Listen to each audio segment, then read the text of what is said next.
and just and recognize it's not you. Do we even need a flash anymore? Well, Not really. Certain. I mean, website developers have known for years that it was a dying item, but the reality is there's some sites that will never be updated, and and so and this happens as often as not in Europe, actually.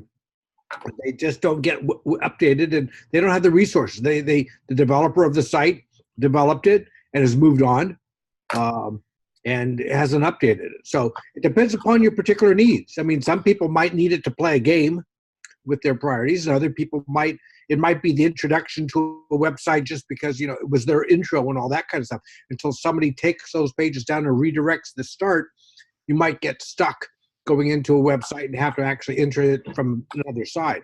But Flash is still being used out there, and it's being used in some areas that are almost essential for reality. But for those sites, you have to find a solution that works and move on. It may not be your preferred path, but it's an avenue that works, and there's not much you can do about it.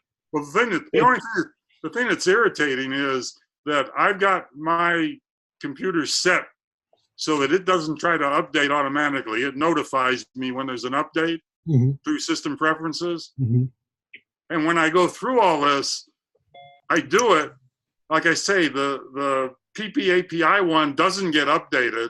And after I update, for the next week, about every day, I'll get a notice saying there's an update. And then eventually those notices stop coming until the next update happens. So it's just a nuisance.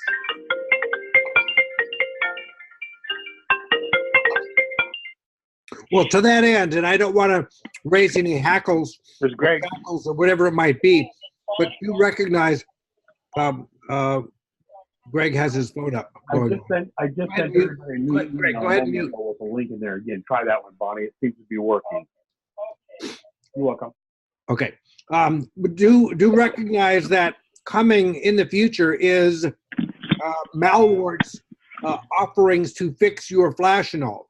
Oh, Because yeah. as people have less and less solutions that work, we're going to be grabbing at things. So I haven't yet seen it, but I know it will happen, that you will be offered solutions to fix your Flash that are not going to fix your Flash, that are just bad guys wanting to have you run their software.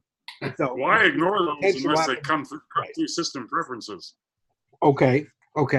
Well, you will have invitations. For breakfast.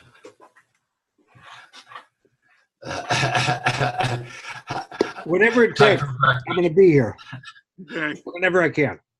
Okay.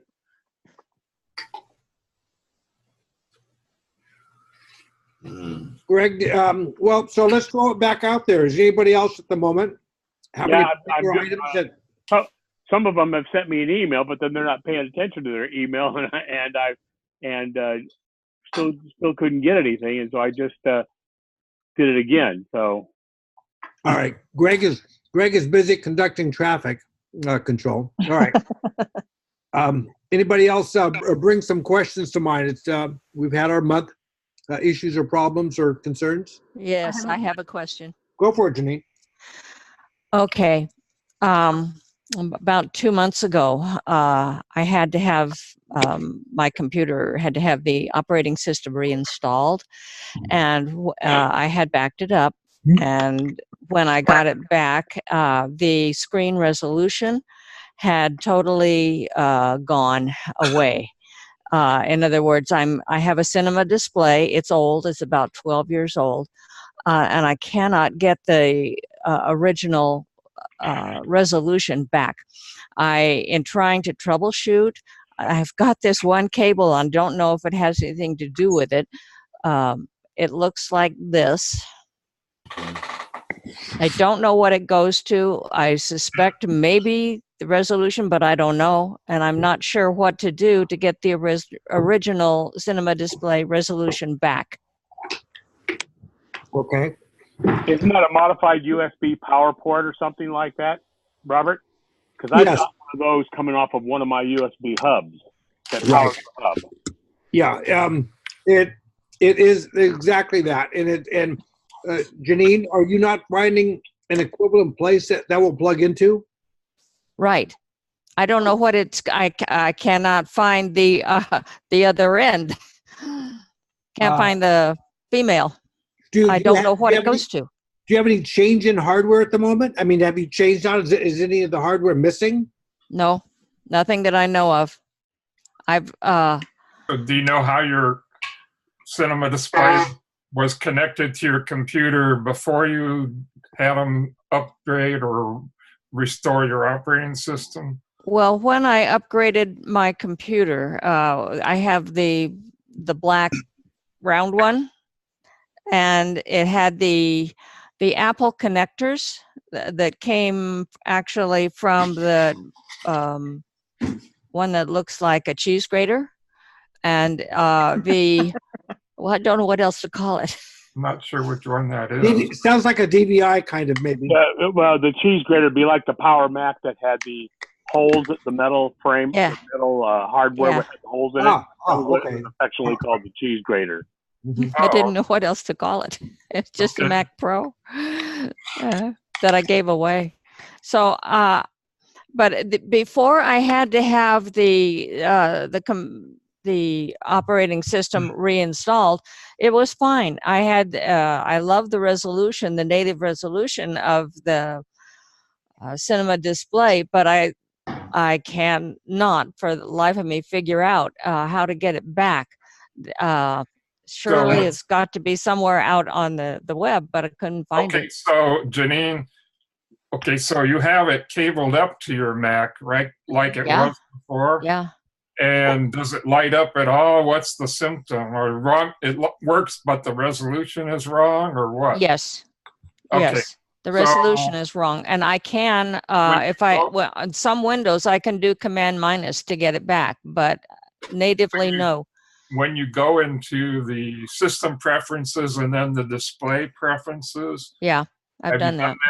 Yes. And does it look different than it used to, or do you know? Yes, it does look different.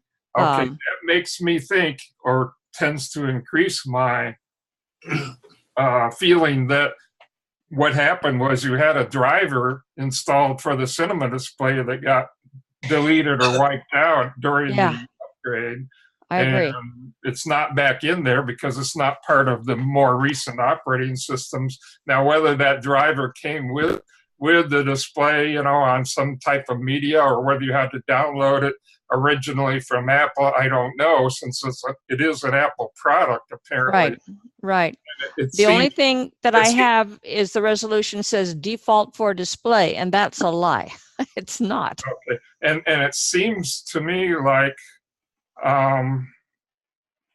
what may have been going on is you installed this driver a long time ago when you got the display, and never had to reinstall the driver. And every time you upgraded the operating system, where there was a major or minor upgrade, the installer for the operating system just brought that piece of software along each time.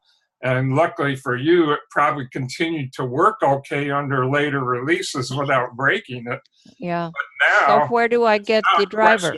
It's not a question of it breaking. I think it's a question of it being gone, and we have to find where it is and get another copy somehow. Right. Robert, would you agree with that? Yeah, excuse me, Bruce. Yeah. Janine, do a Google search on old Apple Cinema Display Driver. Okay, old Apple Cinema Display Driver. Yeah, that's a good idea. I just want to see if Robert concurs with mine. There's a wealth of pages that have references to stuff like this. Okay. Well, I will. Now, Janine, you can see the display. You just can't get the resolution you're looking for, correct? Right. Okay. One of the things that has been less than pleasant for myself personally is that Apple has changed the method by which we select the resolution that we want. Okay. We're now dealing with choices of text or sizes of zoom levels, if you will. Okay. In the old days, we did have the ability to, from a pop down, to pull specific numerical resolutions. Yes. That has changed in the interest of, people didn't understand what was the best, and so they've gone to pictures. It's not my preferred, but it's what you're left with. So that is one item: don't expect to find what you used to be able to see. Since you did an operating system upgrade, what you see is what you get in the system preferences for display, and work within that. Now, having said that, Bruce's mention of driver, if you are lacking a specific driver, you might not see all of the options that you can see without that driver. You still should be able to change resolutions from this to this to this to this. And you might say, but wait a minute, I used to get bigger, I used to get more. Yeah. And that might then require the driver to take you to that more finite or higher resolution that you were seeking. So is there another option then? Is there another place to see the resolution options? No, that I guess that's my point, is that these drivers, a well-designed driver will enhance the choices that you have in your system preferences for monitor.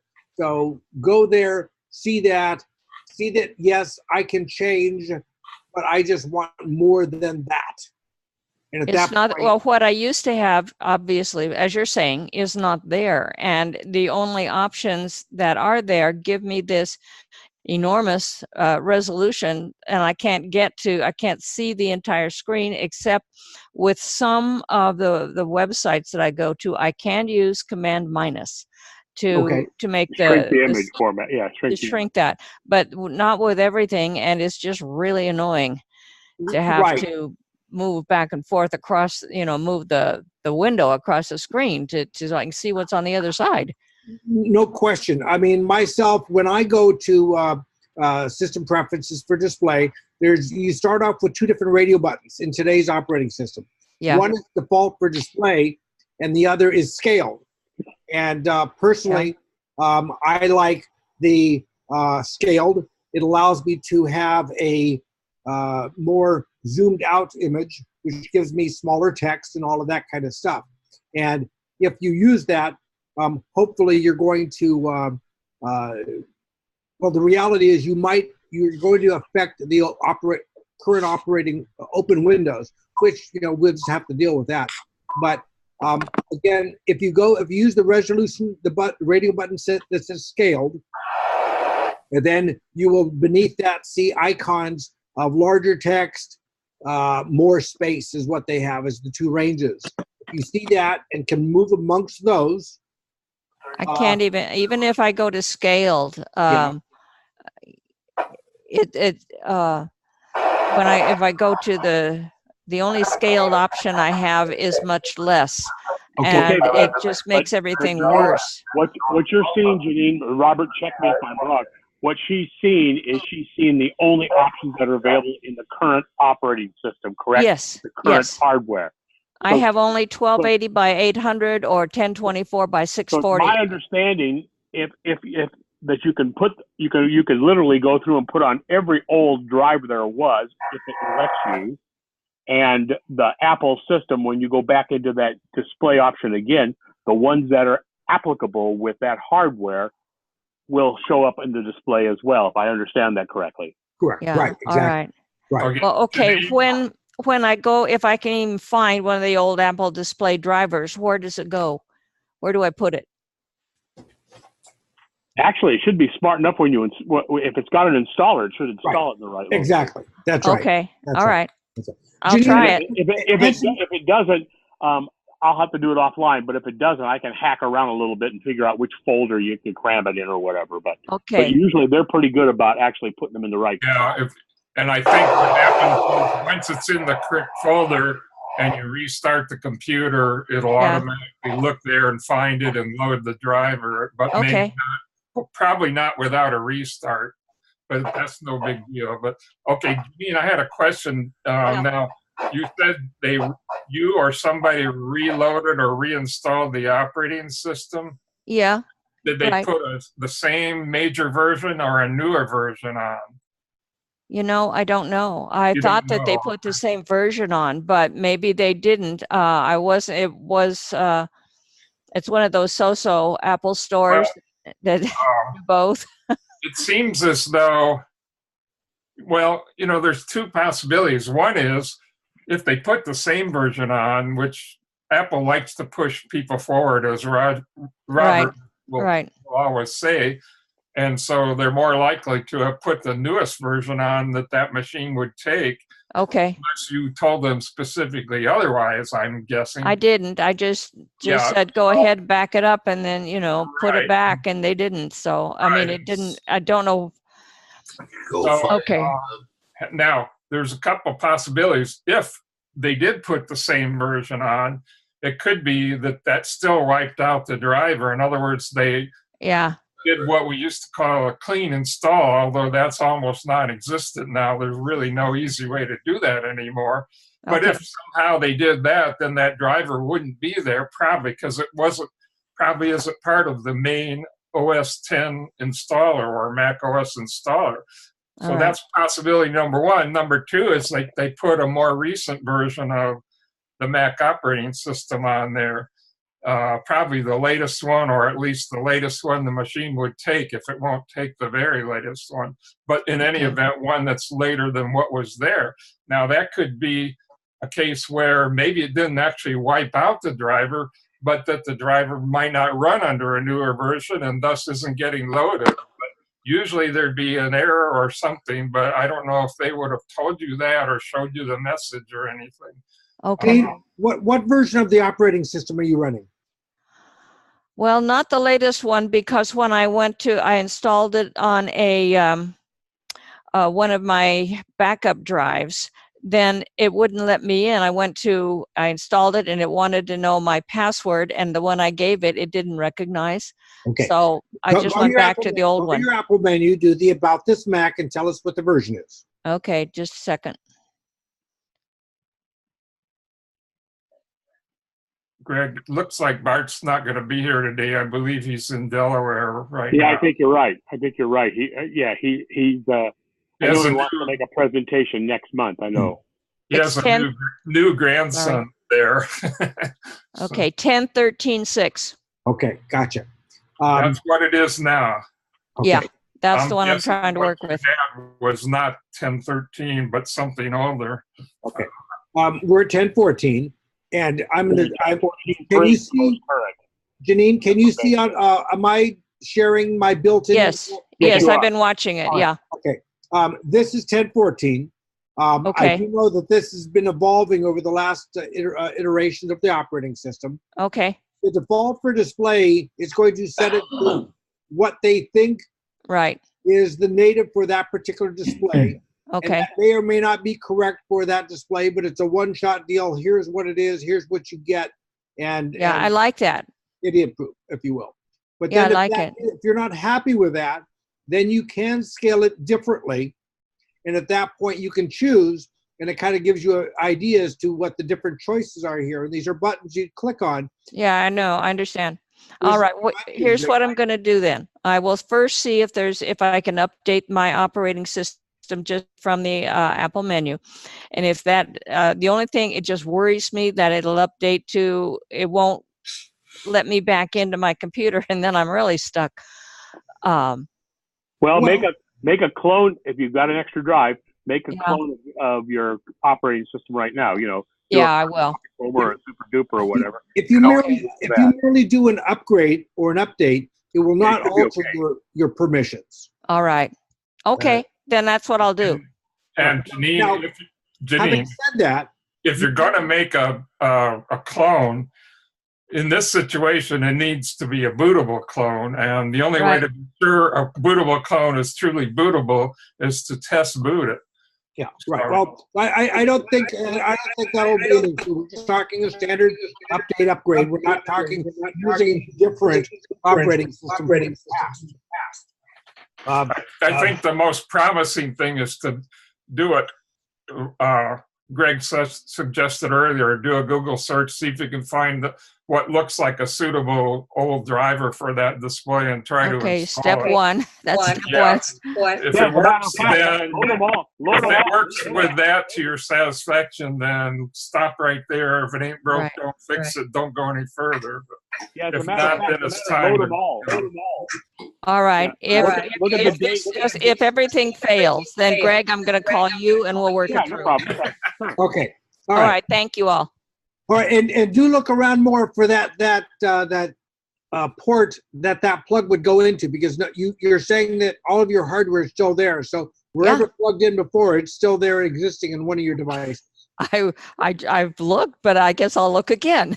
Yeah. Well, right. like in my case, Janine, Yeah. I have I've got a Belkin Thunderbolt port for this old Mac. This Mac is 7 years old. So that Thunderbolt port gives me all kinds of extra ports on it, but I didn't have enough USB ports.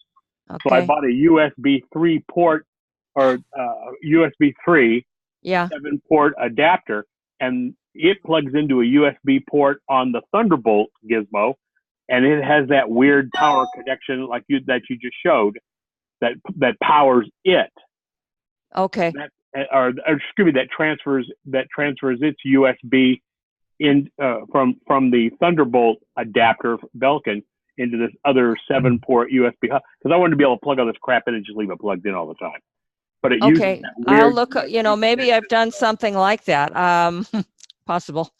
Anyway, I will look around and I'll see what I can find out. One of the questions I had about that connector was, how do I find that connector on the internet, which would give me the information about what it is and what I do, but I didn't know how to describe the shape or even where to look. Well, it is. I think it's called a USB B port. I think type B. I think, but I'm not sure. I don't think so. It is a port, and I think I probably have one if I was in a position to do. It is a USB port that is enhanced to deliver additional power over and above with the USB port. Oh, that would make sense. Right. Right. Sorry. Go ahead. Yeah. And so it's power plus when you need a USB drive.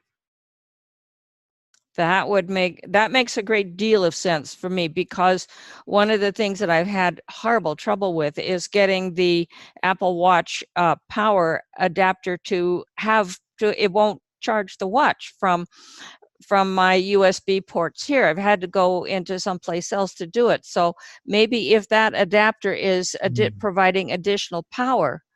I'm thinking we're going down the wrong path, because the Apple Watch is not a high power item.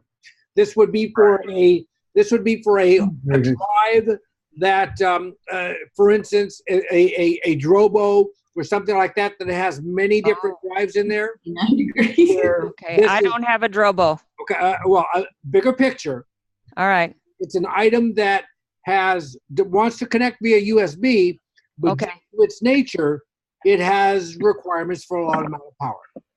All right. It could be a fancy scanner. Okay. I don't have any scanners. Okay. I get now. I'm just think of all right. Parts. What have I connected now? Did just a cable that's sitting on the ground and it goes nowhere, or is it plugged in something on the other end? It goes into my keyboard. It's not time yet, Sandy. So on one side it's that key that it goes in your keyboard, on the other side it's what you showed us. Mm-hmm. That's not the right cable. No, it's not. That it doesn't really belong in the keyboard, is what. No, in fact, the keyboard is very low power. A lot of items can't work off the keyboard port. Over 10. Right. I would unplug it from your keyboard, because that's not where it goes. All right. What that item is on the other end, it will probably have a power adapter that goes into, because that might be. I'll just mute yeah. So anyways, look around for some other pieces. I will. I'll just keep looking at the connectors. Thank you all. Right. Ginny, did you have something else, or well, it was that my watch charger used to work with the USB ports that I have here, and now it doesn't. Okay, but all right. So was your watch charger plugged into the computer's USB port or into No. a hub? Hub. Okay, so that's But it the used to problem work. is, It used to work. well, you might have had that. You might, like I said, I just took pictures of them, but it take me a few minutes to be able to get them up here. But I have this. It's called PLUG. I'm looking at it upside down. Pluggable, and it's a 7-port USB hub. So it has its own AC power adapter to power it. Okay. But it's plugged into a USB coming off of either the computer or, in my case, Okay. off of this Belkin Thunderbolt adapter. So I just need to see that it's powered, a powered port. And the plug that goes into this USB port, transferring the USB over, is Right. using that enhanced USB A or whatever they call it, Okay. power plug. So that's my only one that I've ever seen it used for, is just to get extra power into a powered hub. I think I need to go through all these I cords. don't think you can normally get 5 volts, and I think they normally cram through there is like 1 or 2 amps or whatever the hell it is, and that shoves it like 10 amps or something to be able to power all kinds of powered crap off that hub. Okay, that brings up a question then. If you have a powered port and there's multiple ports there, and you have other things in there, does that pull away the power from all Sure of them? does. I mean, does Of it course. distribute it or what? Right. It does. It depends what the items are that are plugged into it. Like USB sticks, they hardly draw anything. Okay, here's But an a idea. hard Janine. drive draws a good chunk of current. All Janine, right. here's a test you can do. Okay. Unplug as many of the other devices Yeah, from that's true. that port Yeah. as you possibly can. If And you see have if hard it's charging in. drives, eject them and then unplug them, and then plug only the watch cable Right. on there, and then leave it for a while and see if it will charge the Okay. watch. If it suddenly charges the watch, you have your answer. Right. Okay. The Thank hub you. can only provide so much total power, and they're often rated by the total power, but also by how much power per port. So Okay. I'll give you a good example. A few months back, just before, of course, the new one came out, I got an iPad Pro. Yeah. iPad Pro with the keyboard and all that crap. And if I plug it directly into the computer, it's not a problem. If I plug it into a hub somewhere along the line, depending on which hub I plug it into, a lot of times I'll get the message not charging. Oh, It is okay. charging, but it's charging at such a low rate, Apple's little message doesn't pop up. I see. Okay. So that if you have a powered hub, you'll actually recharge your phone and your iPad and your iPhones and all that other kind of stuff. So just leave it on for a long time and see. Yeah, it'll probably work. It's just that it'll indicate that it's not charging because it's set a particular amperage threshold, as I recall. All right. And that's what triggers that little message to say, yes, it's charging, or no, it's not. All Does right. that Got make it. sense what I'm saying?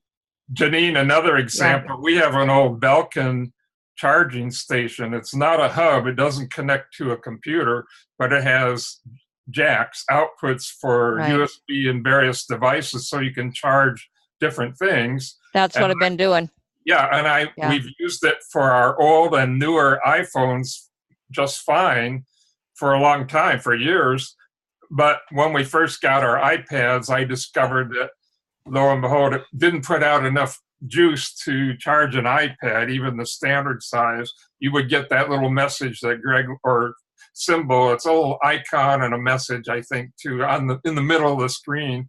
Not charging, something like that. Yeah, Yeah, it'll still something make like a little that, sound. which indicates still it's make the getting sound, power, but but not enough to charge, and it's telling you need a different charger or something. Okay. I know, understand. It so sounds to for me our like iPads- I just need to go so- through all these cords here and find out what's Right. going So on. for our iPads, we always use something else, like the charger that comes with the iPad, for Yeah. example. That's Something what like I've been that. doing. Yeah. Okay. Thank you. As we move down this path, what I've we're gotten looking so at, bad. I've gotten so bad about crap that I'm now starting to put labels on all the cables so I can remember where to plug them Oh. in next time around. Because certain cables work certain combinations. So I like that. I'll do it. Yeah. That's really and nice. as we're going down this path to take it something a little bit more bigger picture, what we're talking is because what we're moving into a lot more of is what is called PoE, power over Ethernet. And when you buy a switch or something of that sort that delivers power over Ethernet, the item that we're speaking about is a power budget. And every device has a power budget. In other words, how much power it can deliver. And it might be 80 watts or 100 watts or whatever it is. And so a device may have 5 ports and it might have a power budget of 50 watts. Well, you can't plug in 5 ports that need 15 watts each because you would be over your budget. And if there was 10 watts each, 5, so you have to maintain within that limit. And some devices will be very marginal in requiring power, and other devices will consume more. So that's where Bruce's idea of unplug others, it eliminates any potential device that requires a lot of power. It sounds to me like what we need then is a device that will power everything that you have plugged in sort of externally there, and there's something on the market like that. Oh yeah, there is. There's plenty of them that do that.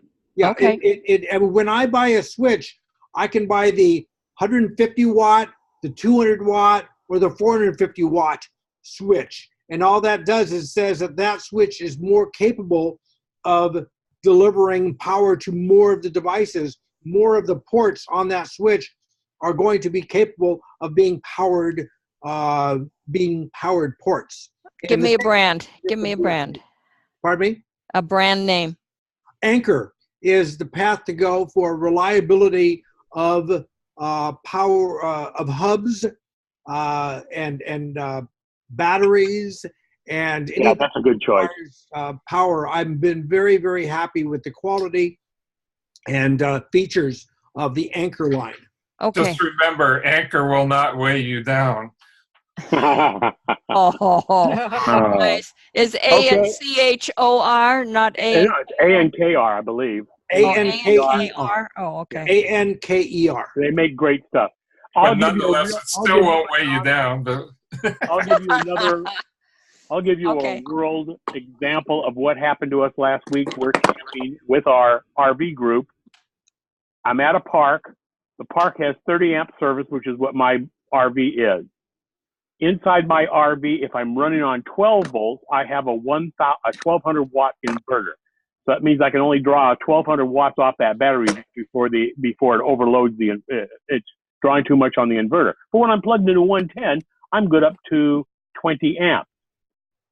I didn't realize that most of the plugs, with the exception of one, are all running through that inverter. Even though I'm not using the inverter part, I'm still using the 20 amps. So that's 10 more amps that aren't available to me. So what happened is we had an electric heater on, and my wife turned on the induction cooktop. They both happened to be plugged into the same circuit, and all of a sudden the circuit blew. So immediately it didn't dawn on me. Immediately I went out to the power where I'm getting the power from the mobile home park, and it's fine. And I come in and I check all my breakers, and they're all fine. What I had forgot, and it's raining, of course, so I'm outside in the rain. That's always my favorite thing. Nothing like working on electricity in the rain. In the rain, that's right. What I forgot is in one of the side compartments where the inverter is located at, it has its own circuit breaker. Oh. And after screwing around for an hour trying to figure out what the hell was wrong, and I was at the point to go ask the other people and look like an idiot, because I've had this happen to me once before for another reason. I finally said, wait a minute, I think there's a breaker out here. Of course, it's hidden where you can't see it even with a flashlight. You have to kind of feel around with your hands and hope you don't fry yourself. As soon as I hit that, everything came back on again. And then it dawned on me what I had done. Yeah. My particular model of the RV has a whole bunch of plugs that are running through this inverter so that you have the convenience of running power off of any of them when you're on battery. That's good. That's really good from that standpoint. But there's a maximum I can draw even when I'm plugged into 110.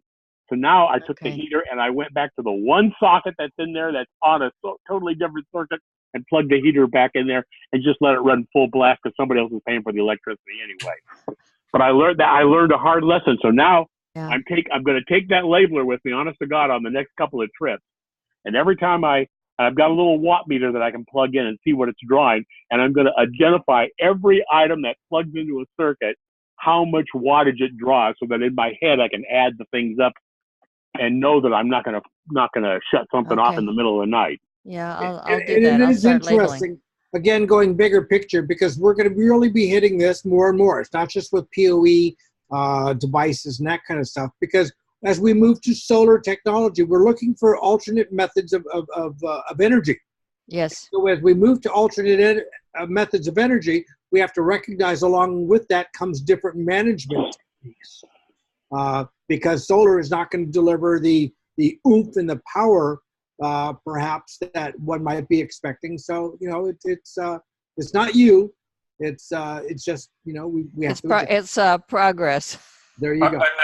Another situation where you have to pay attention to the total power requirement is if you're setting up a UPS, an uninterruptible power system for your computer or for anything. You can't exceed the output capacity of that UPS, and it's usually quite a bit less than whatever you could get if you plug each of them directly in your wall outlet, you know. So as long as you stay below that, you're fine. But if you keep adding devices over time and put them on the UPS, at some point if you don't stop to add those numbers up, like Greg was saying, you could, you know, have a problem with UPS or something. It might just fail to run, or it might signal an error depending on how the UPS works.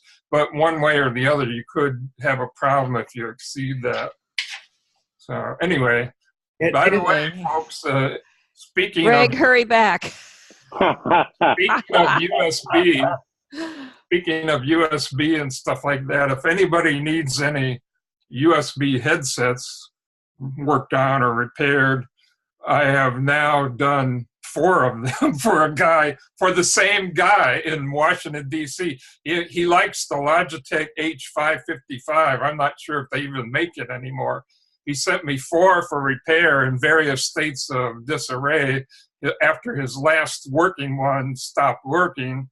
And he knew that some of them were in pretty bad condition.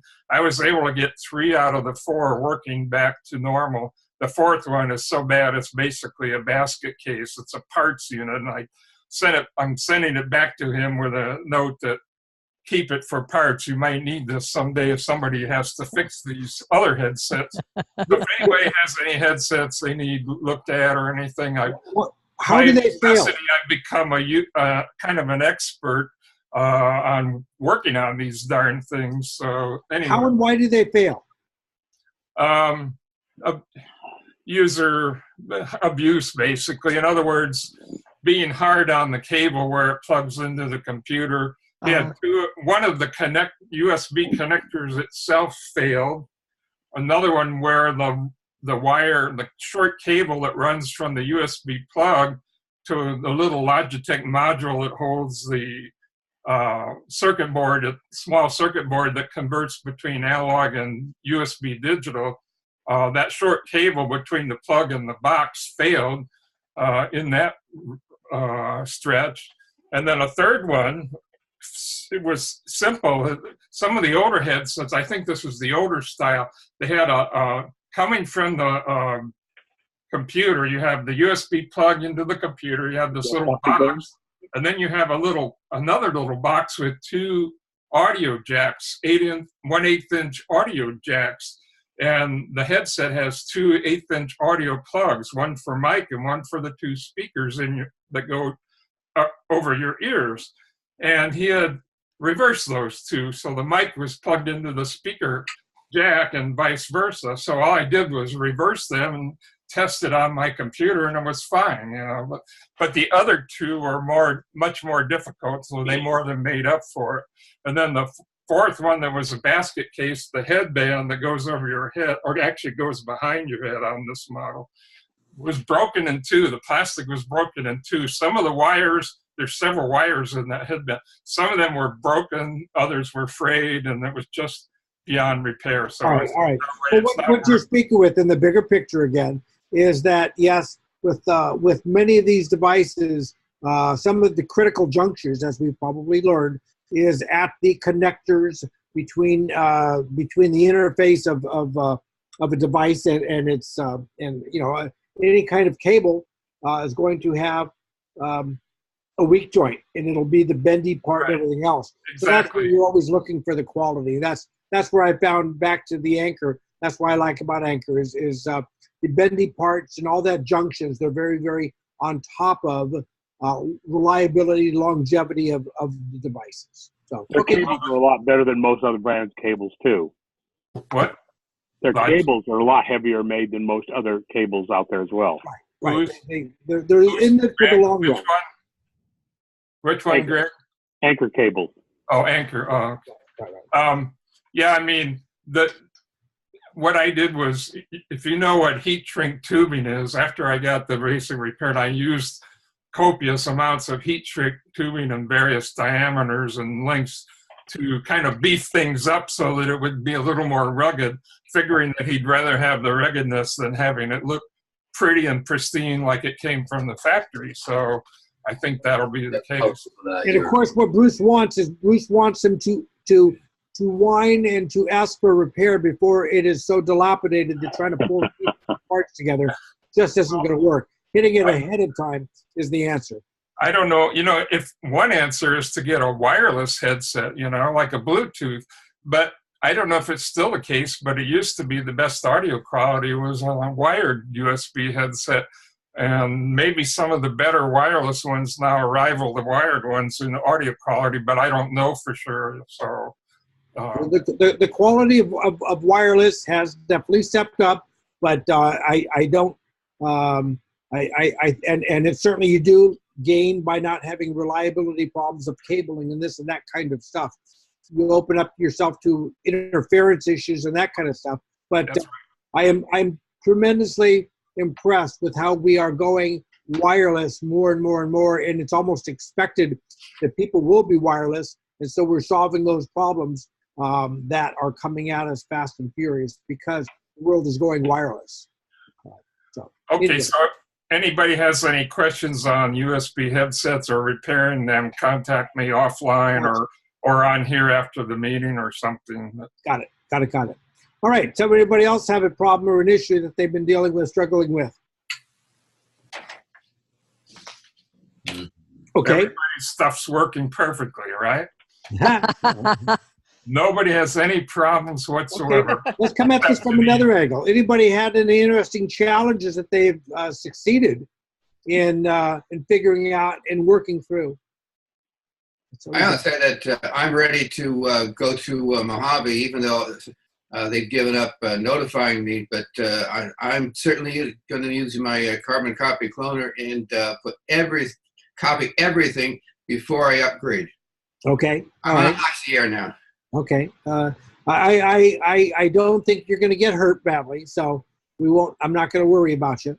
One of the things that I've been watching and recognizing is I'm sure everyone has been getting with the most recent operating system. You've been getting these warnings when you start up an app that such and such isn't fully compatible with the current operating system, and the developer must be getting ready to should be getting ready an update for compatibility because Janine was one step behind in the major version. We're at 10.14 at the moment, Mojave, Okay. and I'll the upgrade. next version again is going to offer less compatibility with the software that some of you are using and some of the things you've known to come and love, to use and love. Of course, there will be some items that will not have newer versions, and Apple will maybe scaring some of us into upgrading to an item that may pass muster, if you will. There's going to be some variation there, but personally, I am recognizing. And so my personal strategy is where I'm going with this.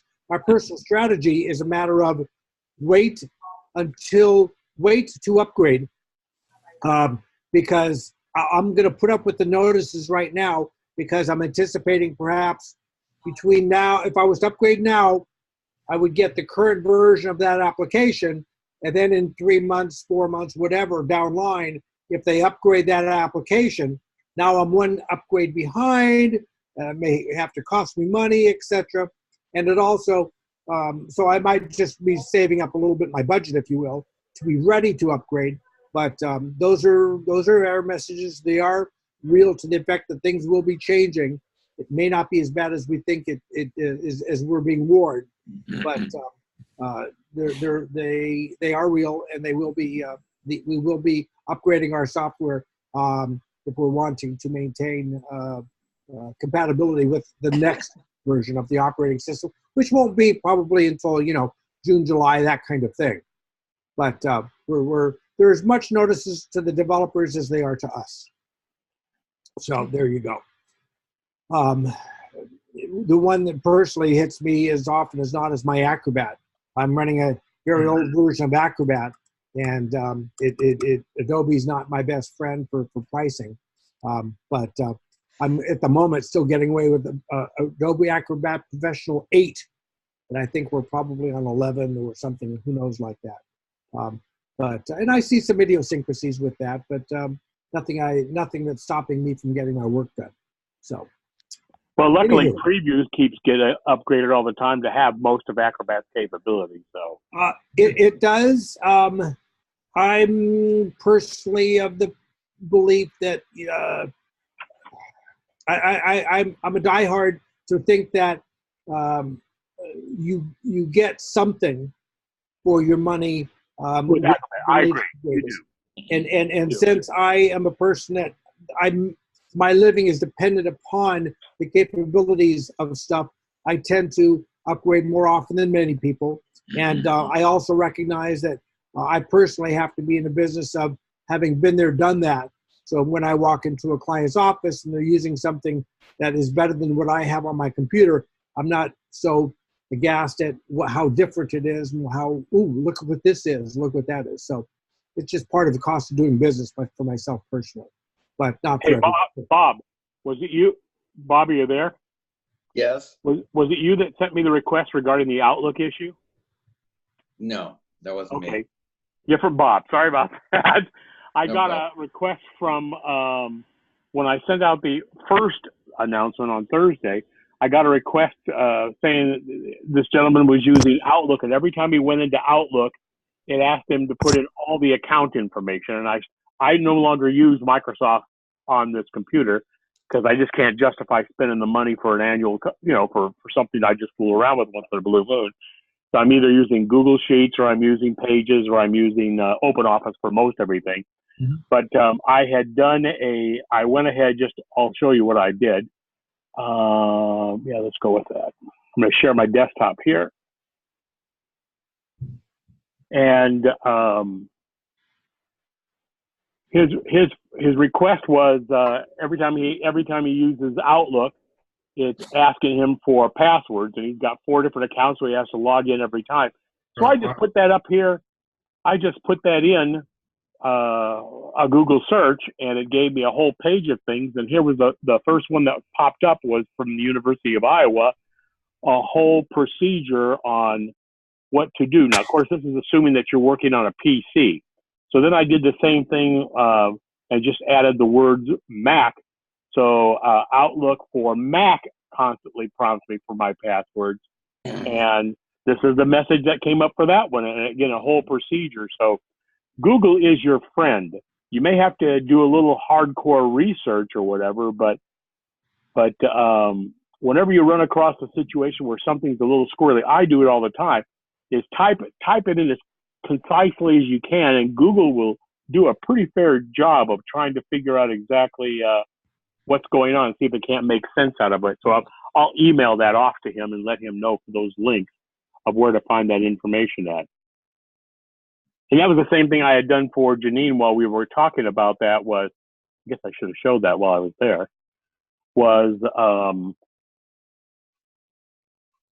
I'd gone over here and looked over here, just typing in old Apple Cinema display driver. And if you scroll down here to the very bottom, you can see there's a lot of talk. That's only the first 10 pages, Janine. Oh, bound to be some kind of an answer in there somewhere. Yeah, I will. I'll check it out. Sort of apropos of something else. This morning, I got an email, a phishing email from Russia. Oh yeah, Marsh is getting phone calls on a regular basis from Russia, and I've been getting one where it says your password's been compromised, yada yada yada. Yeah. Of course, the first thing I did was go change my Apple password, not using their link because I clicked on it. No. You know, you almost always click on the email. If you hold the mouse over it, you'll see where the email comes over, and it looks sort of Apple-ish, but it really wasn't Apple-ish, if you know what I mean. Yeah, yeah. And so I didn't even want to do that. Just as a safe precaution, I went ahead and bailed out and logged back in and changed my password on my Apple iTunes account, which of course means I got to change all the devices and stuff too. And then from that point on, the next one of those messages I came, that now going into the junk folder. It's junk. Yeah. Yeah, that's what I've done too. Is just put it in junk.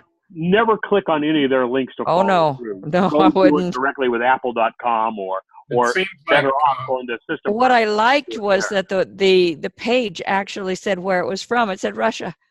Wow, really? Yeah. Marsha's on her iPhone. It pops up and it says Russia. You know, it's obviously got the country code crap or whatever it is there. That's going on. And why she's getting that, we don't know. The call never goes through. It's not a fact. Well, they had it was to one of my old Apple email accounts, and I had Apple disconnected. I mean, you know, throw it away, and it's not current at all. So somehow they got it back. Sorry, they got it back then. Well, I'm feeling a little lack of love. I'm not getting as much as you guys, but having said that, I am more often than previous impressed by the ones I do get that are phony. Some of them have been done very, very well. They're I mean, most of these are just by stupid people trying to make a buck, but some of them very, very well done. So yeah, do not let your guard down, and do recognize that there's preferred, recommended, absolute paths to go down to keep yourself out of trouble, and try to be vigilant and do follow the rules, and you'll be fine. So. Well, Robert, one of the things that I really appreciate that you gave us a hint a long time ago about how to set up a password that's different for each one, but is easily rememberable, and I use that all the time. Mm-hmm. Mm-hmm. That is it has been for decades the most important thing, because one of the things that you will be getting is you will be getting an email that says, hey, I know your password is blank, blank, and you will look at that and you will be aghast, because here's this person from nowhere and they're showing you one, hopefully, of your passwords. And you look at that and they say, you know, so I know your password, don't bother doing this, don't bother doing that. I'm already inside, you need to pay me rubles or whatever it is, obviously. And because I know your passwords. Well, if one of the many of the sites you visited on the web have been broken into, many of those websites have been broken into, and they got your password of that site knew.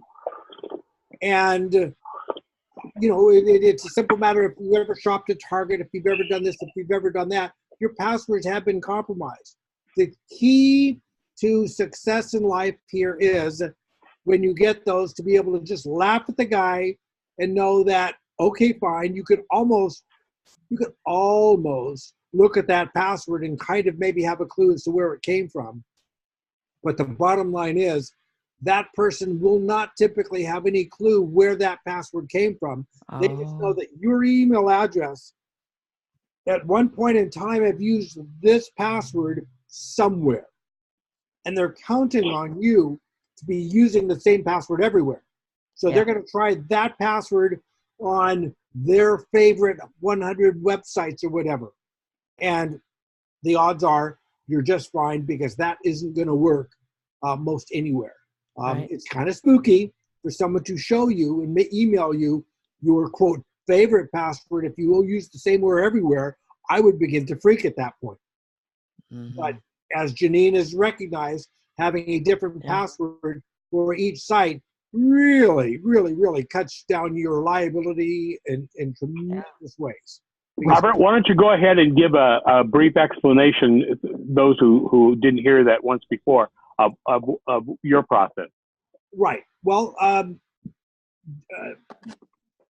passwords on websites are typically going to have some minimal rules. Minimal rules will be things like 10 characters or more. They will have typical rules of often strong or strong passwords. And a strong password is defined as something other than contents of 0 through 9 and A to Z. So, you know, the odd special characters, right? The question marks, the exclamation marks, something other than the standard. Now, when we use these, don't get too crazy when we start to incorporate those, because if you start putting in some characters, you're going to hit some walls more often than necessary. And then passwords will often require a capital letter and capital letters as well as lowercase. So my solution actually is evolving over time, because I've come to recognize some of the importance of this. Most often, for instance, usernames, where we have a username and a password, the username is typically not case sensitive.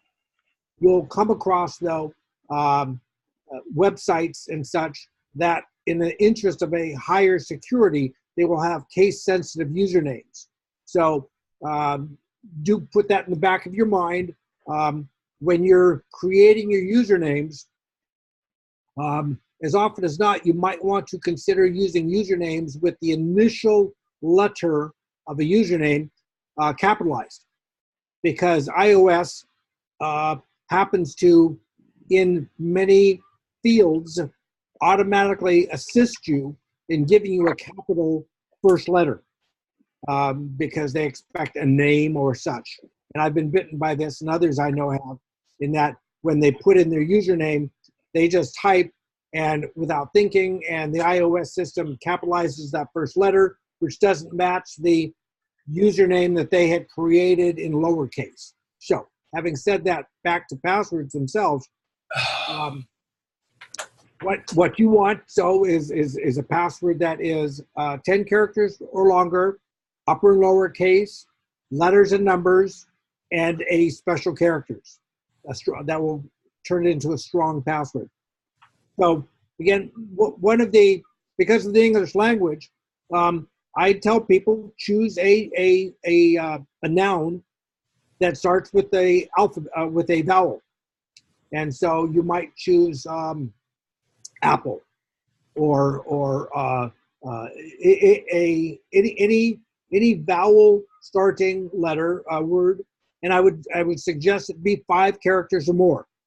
And I say 5 because this helps us have this longer password, this longer ultimate password that we're looking for. So if we were to take Apple, we've got 5 characters there, and then we add to that master noun a favorite number, and I'd suggest maybe 2 characters. Don't get too crazy. And so say it was 55. You might have Apple 55, lowercase a, PPLE 55. And again, we're going to go back and recognize that you can change the rules up and mix them up as you wish. But be that as it may, so Apple 55 might be your password. That's the one you might use to go into your computer or whatever else, your own personal stuff that isn't really going to go anywhere. It's just, it's the password for your computer, the one that is between you and your computer. No one else ever sees that password. That's your master password, as I say. Now you take that master password and you combine it with things that are unique to a website. If you were on the Bank of America website, you might think of Bank of America as BOA, or Los Angeles Times as LAT, or that kind of thing. And you take that and you might put this unique part of the location, the destination, if you will, as a prefix to your Apple 55. So Los Angeles Times would be LAT, Los Angeles Times, Apple 55.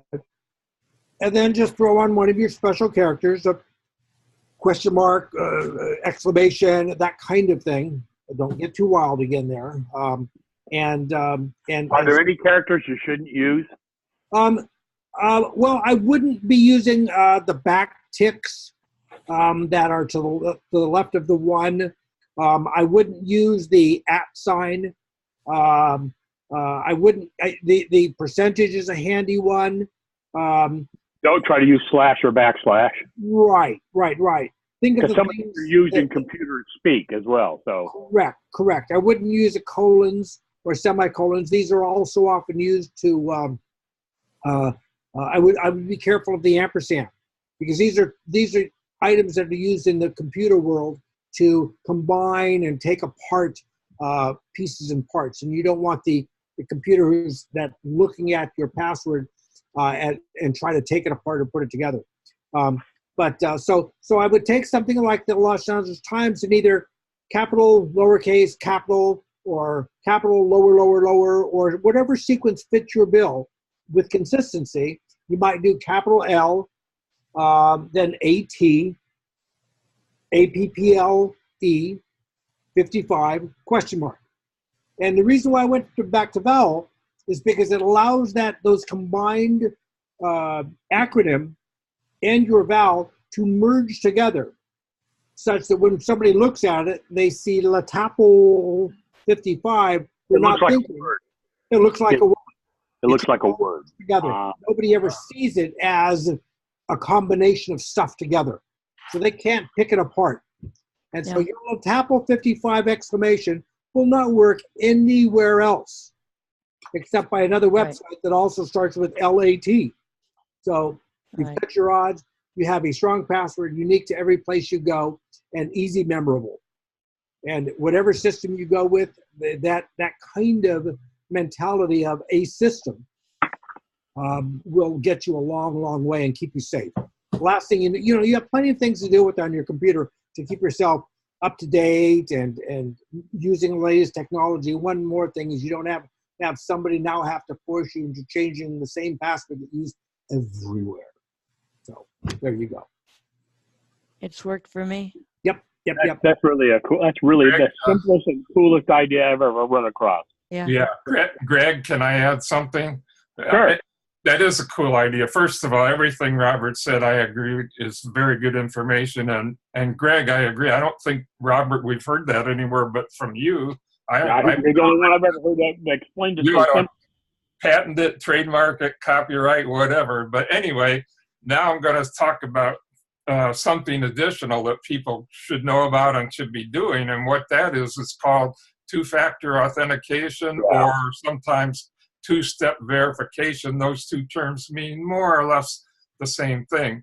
And if you don't know what that is, basically it's just something additional for security in addition to your normal username and password on a website.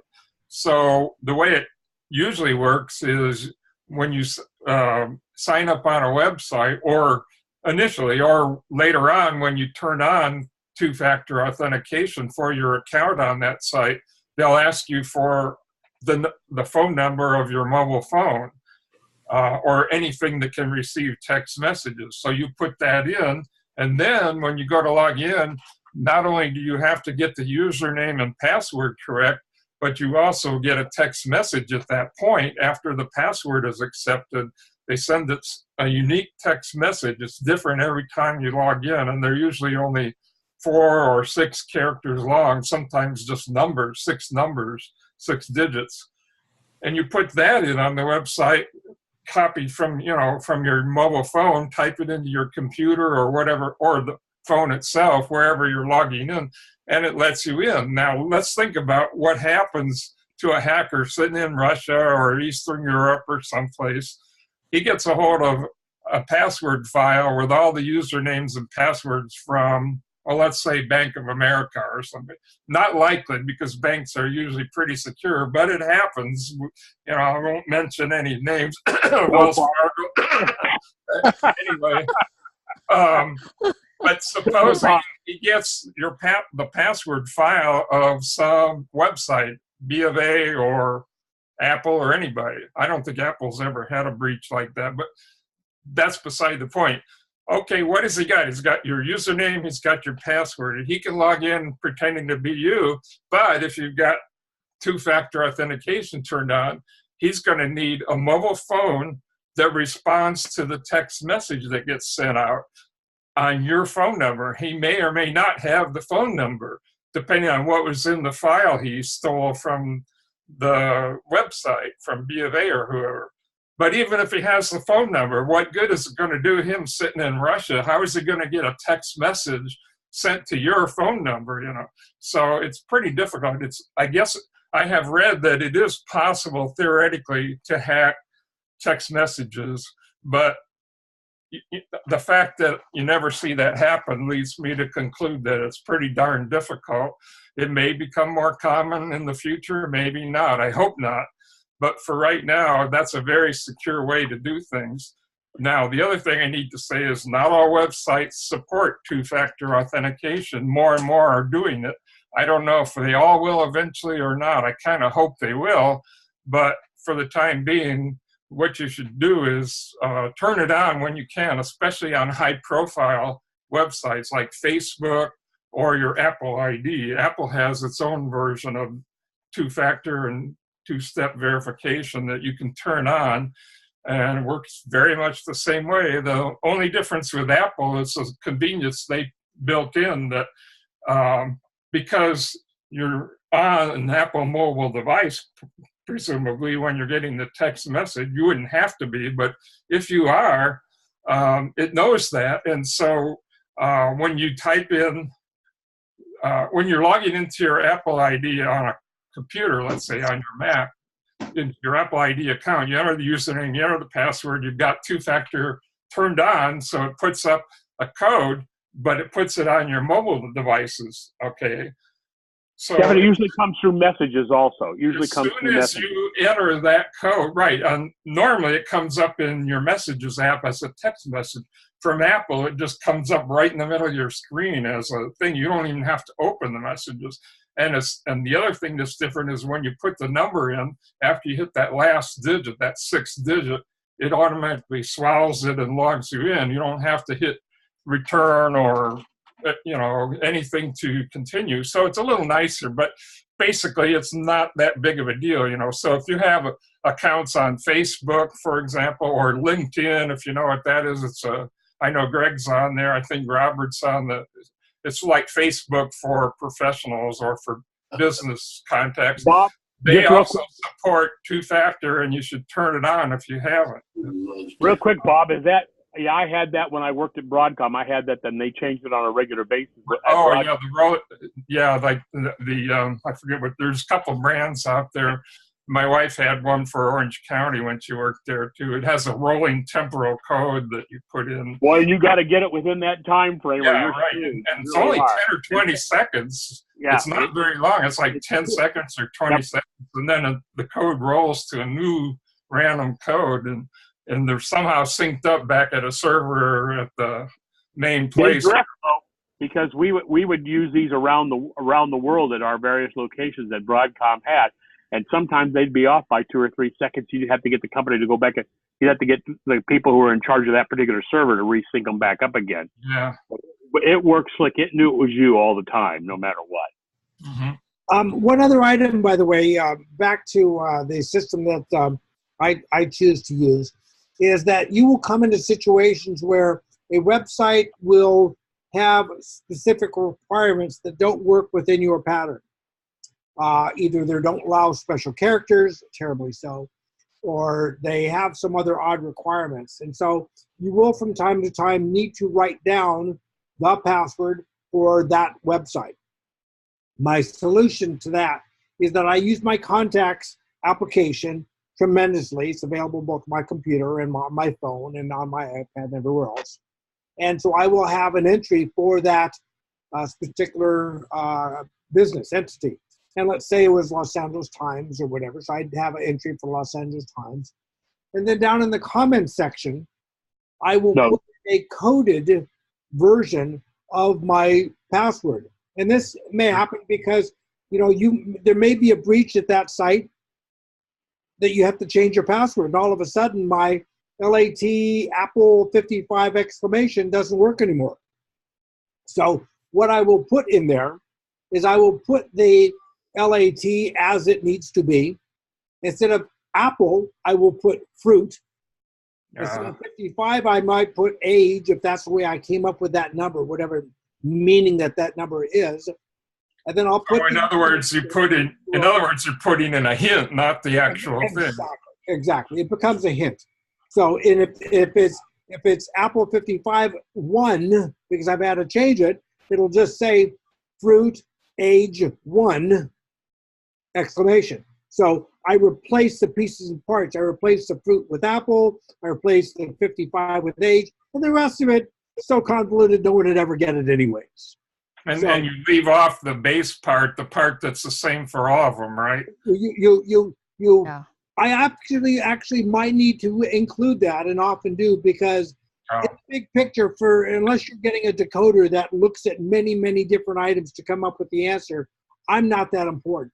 But sometimes I'll put that in because a particular website might have idiosyncrasies. So I might do the LAT because it really doesn't matter, because LAT fruit 55 to someone, okay, LAT fruit 55, that, or whatever it might be.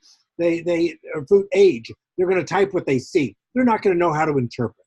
So anyways, the main thing is to confuse them. That's right. You will make backups and use your hints perspective of that. That'll get you around out of a lot of mixes when you do have to inevitably change your password for particular websites and stuff like that. I have on Apple, I know that I think I'm on my third or my fourth iteration of enhancing it, and I use it often enough that I remember it. But if it was any other website, I'd be really glad that I have this method to just code it myself, because the requirements there are they keep a very secure site. So, by the way, I don't know how many of you have encountered it. There is a site called, it's from Steve Gibson, who is a specialist in this kind of stuff, called Perfect Password. And if you guys get a chance to go check it, let me get over there and share that out. This is pretty cool. I know you're familiar with it, Robert. You probably are also, Bruce. The thing that generates passwords for you on his site. And can check every password, which is really nice also. So let me get back over there. Can you see my screen? Yes. So if I always remember the guy's name. I always forget the name of the site, but I remember his name is Steve Gibson. So I'll type in Steve Gibson password, and pretty much it'll lead me to this, Gibson Research. And the cool thing is, he comes down there and he's got a utility on here where you can type in your password. Maybe it's your mother's maiden name and 2 or 3 numbers or whatever the hell it is. Put it in there, and it'll come up with a pretty accurate how many hits it's going to take before a system can break this down. So if you think you've got a pretty secure, if you've come up with a password like what Robert is suggesting, LAT Apple 55, something along those lines, test it out on this and make sure you feel comfortable with whatever combination you've come up with, that it's going to take them a few million tries. So they have to put a little effort into it. Just go to either Perfect Passwords or Steve Gibson, or Gibson Research, and you'll get there no matter what. Yeah. It's a great way to verify stuff. Steve is a great guy, very, very smart, absolute genius for on so many issues of security. He has a podcast, Security Now, and if you are a nut about security, distinctly this will be the guy that you will be able to relate to. My particular path is designed around simple. I can teach my system, if you will, to grandmothers, and without any complexity. And they'll be just fine. So anyway, all right.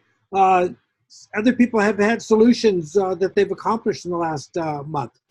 I'm always interested in hearing other people's things that they've solved, if you will. Did anybody run across an issue with the FaceTime bug that was out there letting people to hack into FaceTime? Yeah, I noticed I there saw was. it. Did you see what I had suggested, which is disable FaceTime on your iPad or your iDevices that don't use it on the Mac for right now?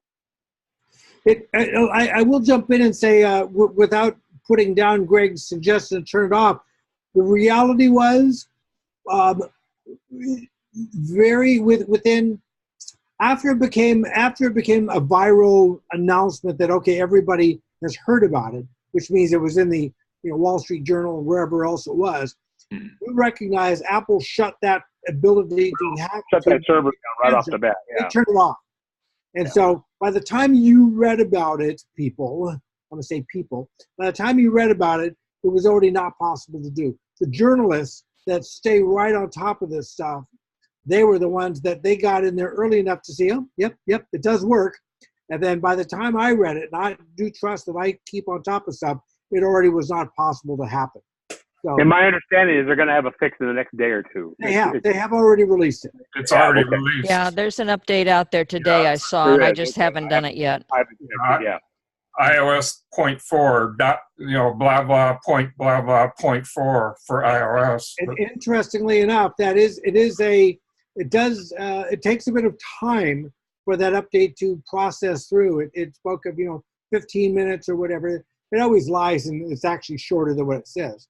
But that way they look like miracle workers by doing it that way, Robert. Right. Oh yeah. No, set them up for successes over under promise and over deliver. No question. Okay, can I just add something here? Yeah. Okay, Robert talked about Greg showed Steve Gibson's site for generating a new password. But what if you want to check if your existing stuff's been compromised? Somebody in the Mac group here that I'm a member of found this site, and I think I had heard about it somewhere before. Greg, you want to go there, and then you can share. You can share it out, Bruce. Click on down and you go there. It's have I been pwned or owned.com. HAVEIBEEN Have I been pawned.com. And this guy runs this site, and he keeps on top of all these security breaches that involve usernames and passwords, and he has this huge database of all that stuff. So you can just put in, say, your email address into the box on his site, and it will tell you if somebody has compromised that thing. And if, depending on when you last changed your password versus when the date was when it was compromised, if you've changed it, if you've changed your password since it was compromised, you're okay. But if not, then you better change it. Or if you're not sure, you better change your password. But, yeah.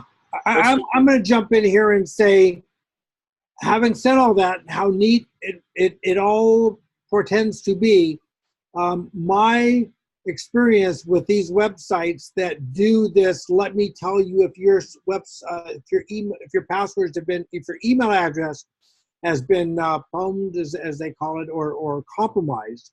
I like simple words.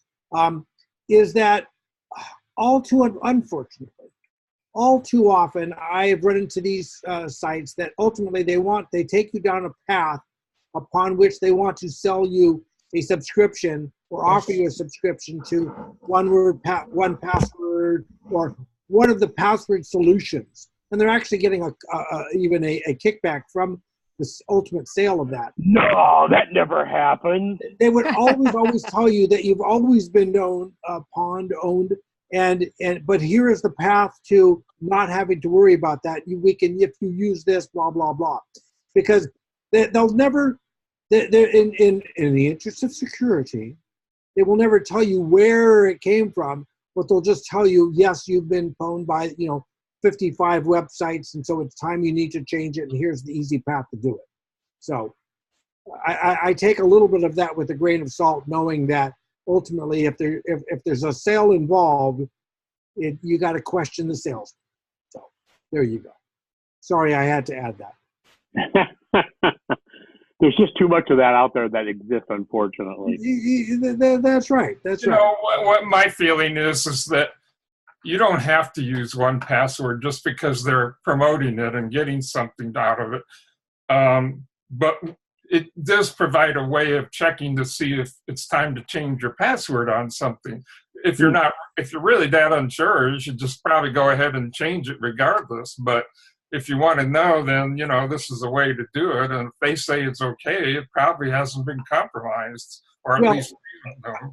I believe some sites are, without regard to any sort of authenticity, are going to have an interest in telling me that what my website has been, my password has been found. And if I would imagine Janine and I using a system like we look at all of these things and kind of just laugh. And we go on and we live our life without worrying about the fact that someone says we've been pwned. The reality is you come up with a system and it just doesn't make a whole lot of sense to put worry into it. There's other bigger, better fish to fry. Well, Robert, didn't you say that these sites don't usually tell you where the breach occurred? Of course not. Absolutely. But this particular site does tell you, if you scroll down, it tells you the breaches, or at least what was Well, what they're going to do is they're going to tell you about those top 50 that you've already read in the paper, whether it be the target or this or that, because you're going to look at that and go, oh my God, that's true, that's true, that's true, that's true. And they're just sucking you down this path of worrying. Because yes, I read about Sony, I read about Target, I read about this, and it's kind of like, oh my God, this is real. Whereas what I want them to, but do trust that when I hear about the targets or whatever they are, if I should happen to have a Target account or password, I'm going to, in my little contact, go ahead and change it. I'm not stupid. I'm going to believe the newspaper when a site has been broken into. But what I'm not going to do is read about all this fear and of all of these sites and then say, oh my goodness, yes, I am actually affected. I'm not personally dependent that these websites really have any real information to tell me about my site, because the number of sites that have been broken into are a number that you don't even want to imagine. It's that large. So often, so many have been broken into. The key is expect the sites you are going to be broken into, but you don't care because it's a different password than anywhere else. And the likelihood of that person who gets your password for that website to go back to that website is so minimal.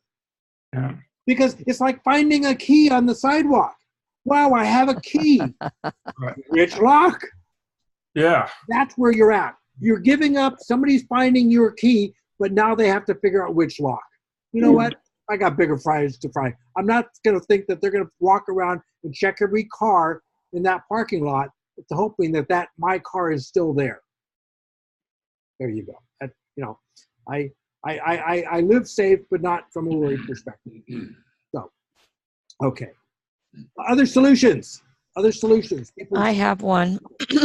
When I cannot use your system, Robert, there's a program that I've used for a long time called Yojimbo. And it's, you can lock, so I set up a password file in there that it has to be unlocked only with my particular password to that. And I don't know, but nobody's even ever tried. I don't know if they know that it works that way or not. But I put my unique passwords in there, and it's worked fine for me. Think it through. Come up with a system. Use your brain. Come up with a system that works for you, that allows you to be more secure than everyone else. Yeah. And you move on.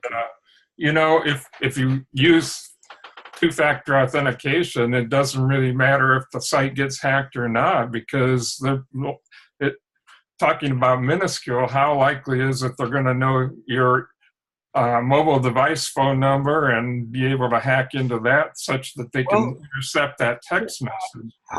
I'm one who typically likes to play down some of the fears, but having said that, Bruce, let me share that two-factor authentication, some implementations of two-factor authentication are open to malwares.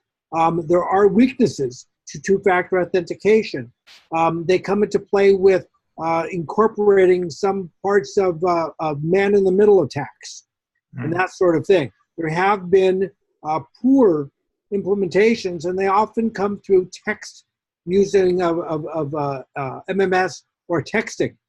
So if you're curious about this, do a search on two-factor authentication weaknesses, and you'll see many articles recently that have spoken about this.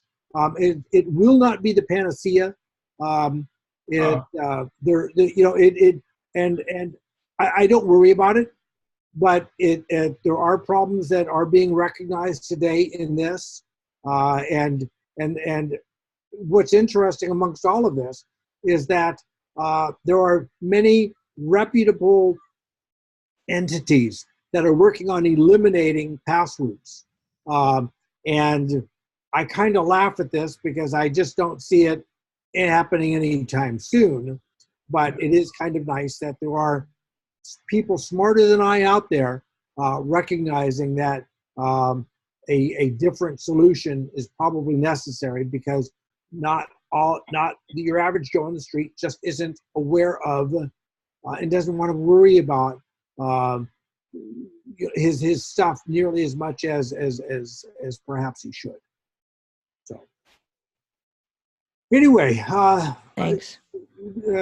Greg, did you have something specific that you were thinking you might be sharing? Yes. I'm sorry, what?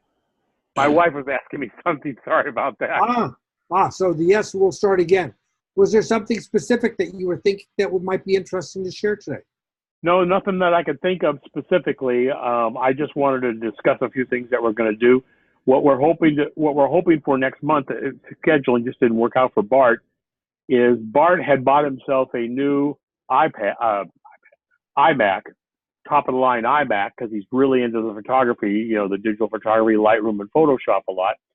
And playing around back and forth, he's got his old iMac being used as a second monitor. And he's come up with a unique filing system. So what we're hoping to do when he gets back in town before next meeting is I'm going to take everything with me over that day, and we're going to do a broadcast from his house showing you how that's set up. So that'd be kind of interesting. A nice way to get some use out of old hardware. I mean, I use my iPad, either the 7-inch iPad or the 12-inch iPad, as a second monitor using the Duet utility, which I like a lot. Gets a lot of use. It's a $15, $20 utility. That's they make a Bluetooth version, but the cable one is the one I prefer, because I think there's a little less latency in it, and it works out great. I mean, here I've got a second monitor for all practical purposes that I already owned.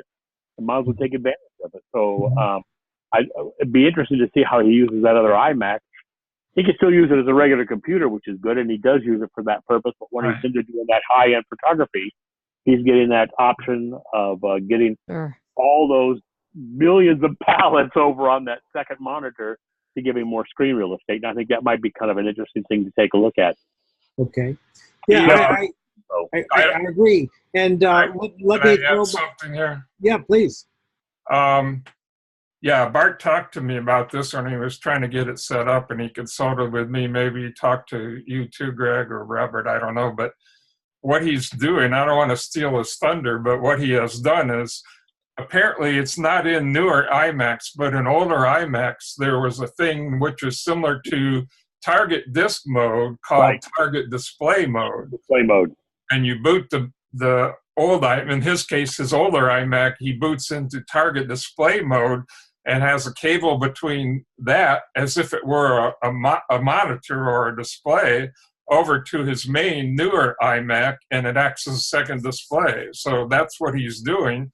But there's some caveats. You have to have an iMac within a certain model range, because not all iMacs apparently can do this. And Bart will probably talk more about that, I hope, about what he knows about which will and won't work and what's possible.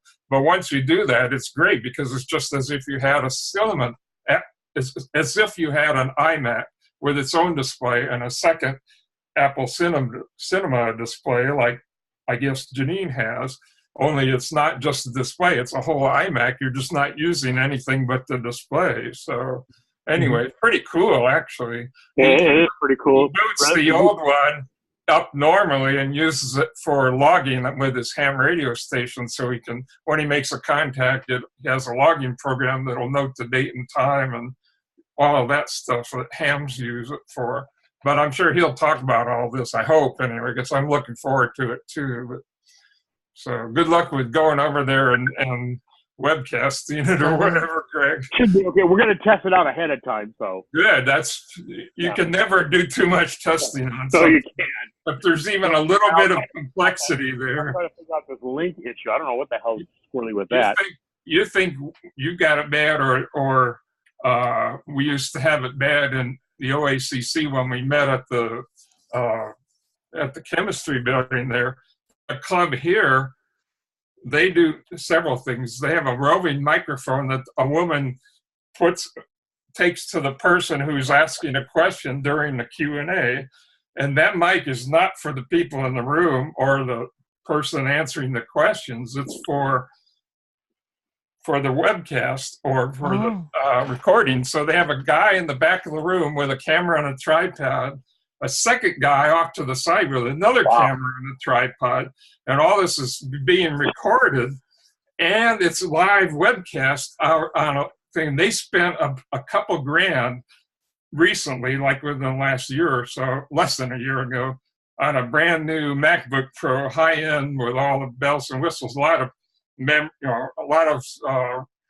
RAM mostly, and fast processor, just so they could use it mainly for webcasting. Wow. Meetings. And of course, now that we have it, we can use it for other stuff too, but they kept the old one, and it's being relegated to doing check-ins at the check-in desk. When you come in the meeting, you have the option of writing your name and email on the sign-in sheet, or you can just do it online on our website for that purpose using the computer, or the way other people do it from their own devices sitting in their seats. So we have 3 ways people can record their presence at the meeting, and we encourage people to do that, because every meeting we have a drawing for a door prize, I think it's 2 $25 Apple gift certificates we give out to 2 members at each meeting, and you have to be there and you have to have registered and everything. So I mean, that's quite an incentive to just click the box, and we use it for the other meetings too. But I mean, it's quite a complicated setup. They have audio mixers, mic mixers, or a mixer, and wireless mics. So the presenter, like when I'm doing Q&A, I have a wireless mic on that goes straight to the receiver and into one of the cameras, And then after the fact, we have a guy who has a whole Final Cut Pro video editing setup at home with, 2 monitors and everything, or a computer and a second display. He edits it down and posts it on the web so that people can go back and review the past meetings anytime they want, and look through the video. And it takes quite a bit of work, but it does a really good job of doing it too. I can't remember if that's available to the public or if you have to be a member and log in. I think you have to log in for that. But I think that the live video, is open to anybody. I could be wrong. Wow. Very cool. Yeah, I think we were doing it through Facebook Live, and I don't know if I think they're using a program now to just webcast it out there. But anyway, yeah, talk about complexity. We have a lot of stuff. They set up 2 cameras, a bunch of cables, and an Apple TV, and all this stuff, and 2 or 3 MacBook Pros, for each meeting once a month, So, but anyway, yeah. So, getting back to what you were saying, test that out. You can't over-test it, really. No, you can't. So, I have nothing. Murphy's Law says if something's going to break or not work right, it will, you know. Sure. Does anybody have any issues or whatever that we can talk about? Maybe we can work on? Anybody got any problems or anything? Can I ask a question? Go ahead, Jim. I have a MacBook Pro. It was built in the middle of 2012. And the last time I tried to update to High Sierra, it quit right in the middle of it. And I never could get past it. Now what I have happened to me, and I missed the first part of the meeting, but I think it's through the Adobe Flash Player. I was getting other programs onto my computer, slowed it down. So I took it into a shop and they wiped my computer clean, put on the operating system, and then tried to load back my backup. And as soon as they loaded up the backup, it slowed down again, just like it was. So now what they did is they wiped that out, put the operating system on, and I have 10.12.6, which is Sierra. And I have gotten my pictures back off my backup. I got my iTunes back up onto my new system. But if I go and just try to do High Sierra, there's not a reason I should have a problem, is there? Not that I'm aware of. Robert, anything that you're aware of? I mean, I'm 10.14.4, which is a beta. It has not been released to the public yet because I'm on the beta team. And every time before I install a beta, I go ahead and I make a complete backup just in case, because my paranoia, hell, it's a beta, so I don't know what. But then I usually go ahead and let accept it. And when it went through the entire update here about a week ago, I think is when the beta came out, the computer rebooted and it got locked, and it locked. And it was running, but I couldn't get anything. And I finally had to force shut it down. And when it came back, when I brought it back up the second time, it was fine. So it was just some kind of a honk in their reboot process, restarting process or whatever that needed to be cleared out or whatever. And it's been fine. And like I said, I've got a full backup just in case before that. But I usually tend to do that just to see what's going to go wrong, just so I can report back if need be. And I let them know. Well, the boot process is actually quite nice. Excuse me, in that when it is loading, it is checking for incompatible software. And if there's incompatible software, it will work to move that out of the startup path.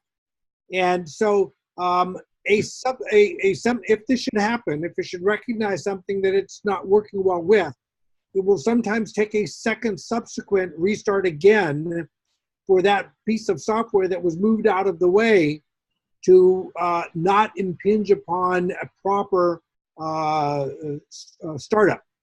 So yeah, but that'll usually do it itself. It'll just be a second reboot, right, or a third reboot. Well, no, it won't always be a second reboot. What you're speaking of, the second reboot, that is happening when during Apple's standard to be expected upgrade, when yes, it takes multiple reboots, but install stuff in the right location.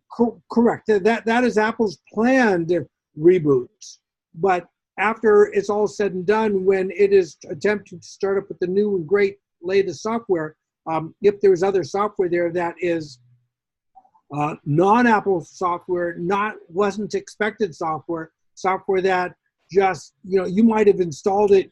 You may have a perfectly fine operating system. You install something that has problems.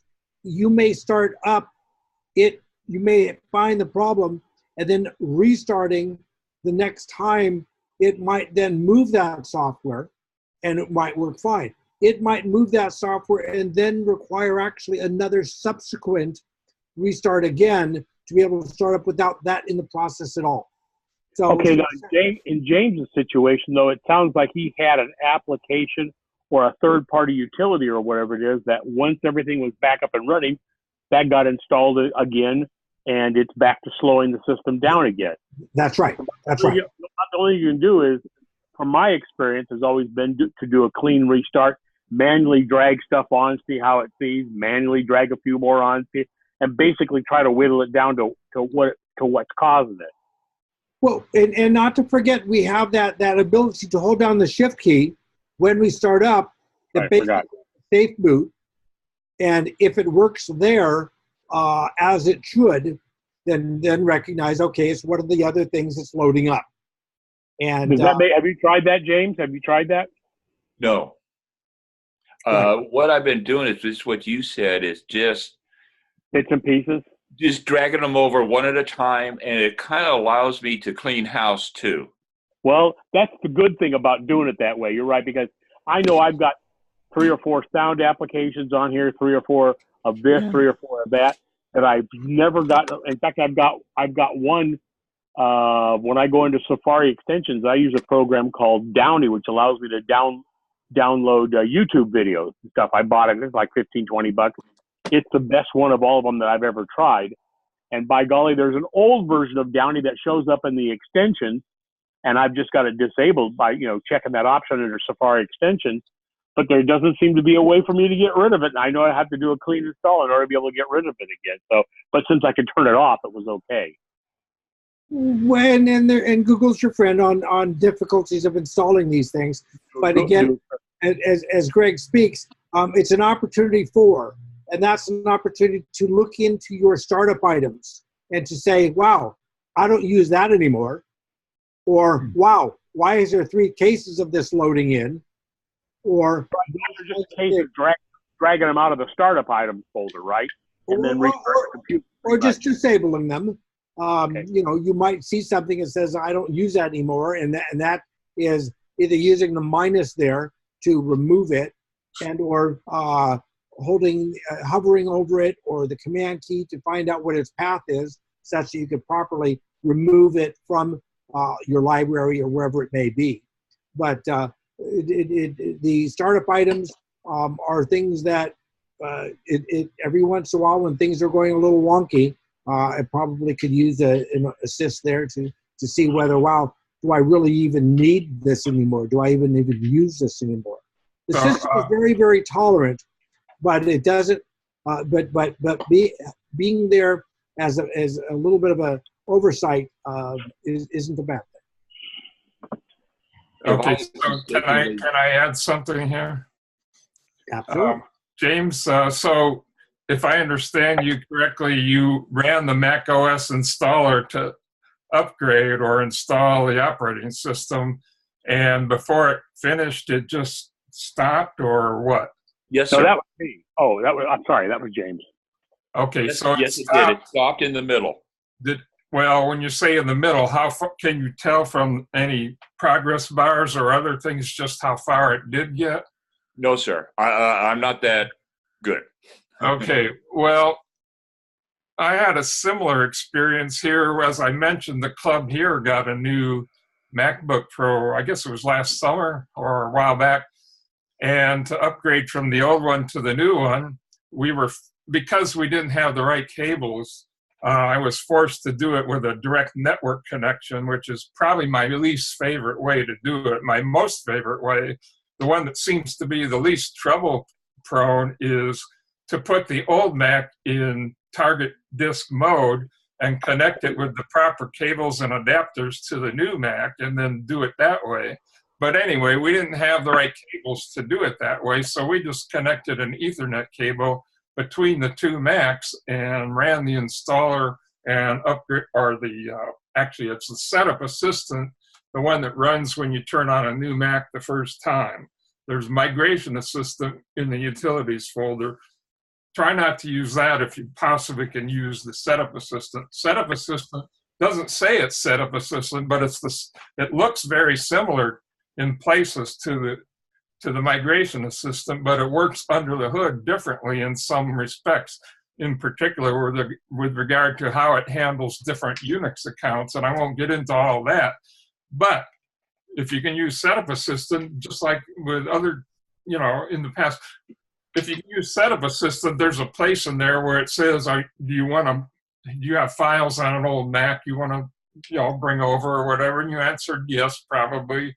And then you go on and so on, and eventually you get to a point where it takes over and does its own thing. And if all goes well, it will reboot at least once, sometimes multiple times. And eventually you'll get to a login screen or a desktop or something and everything is good.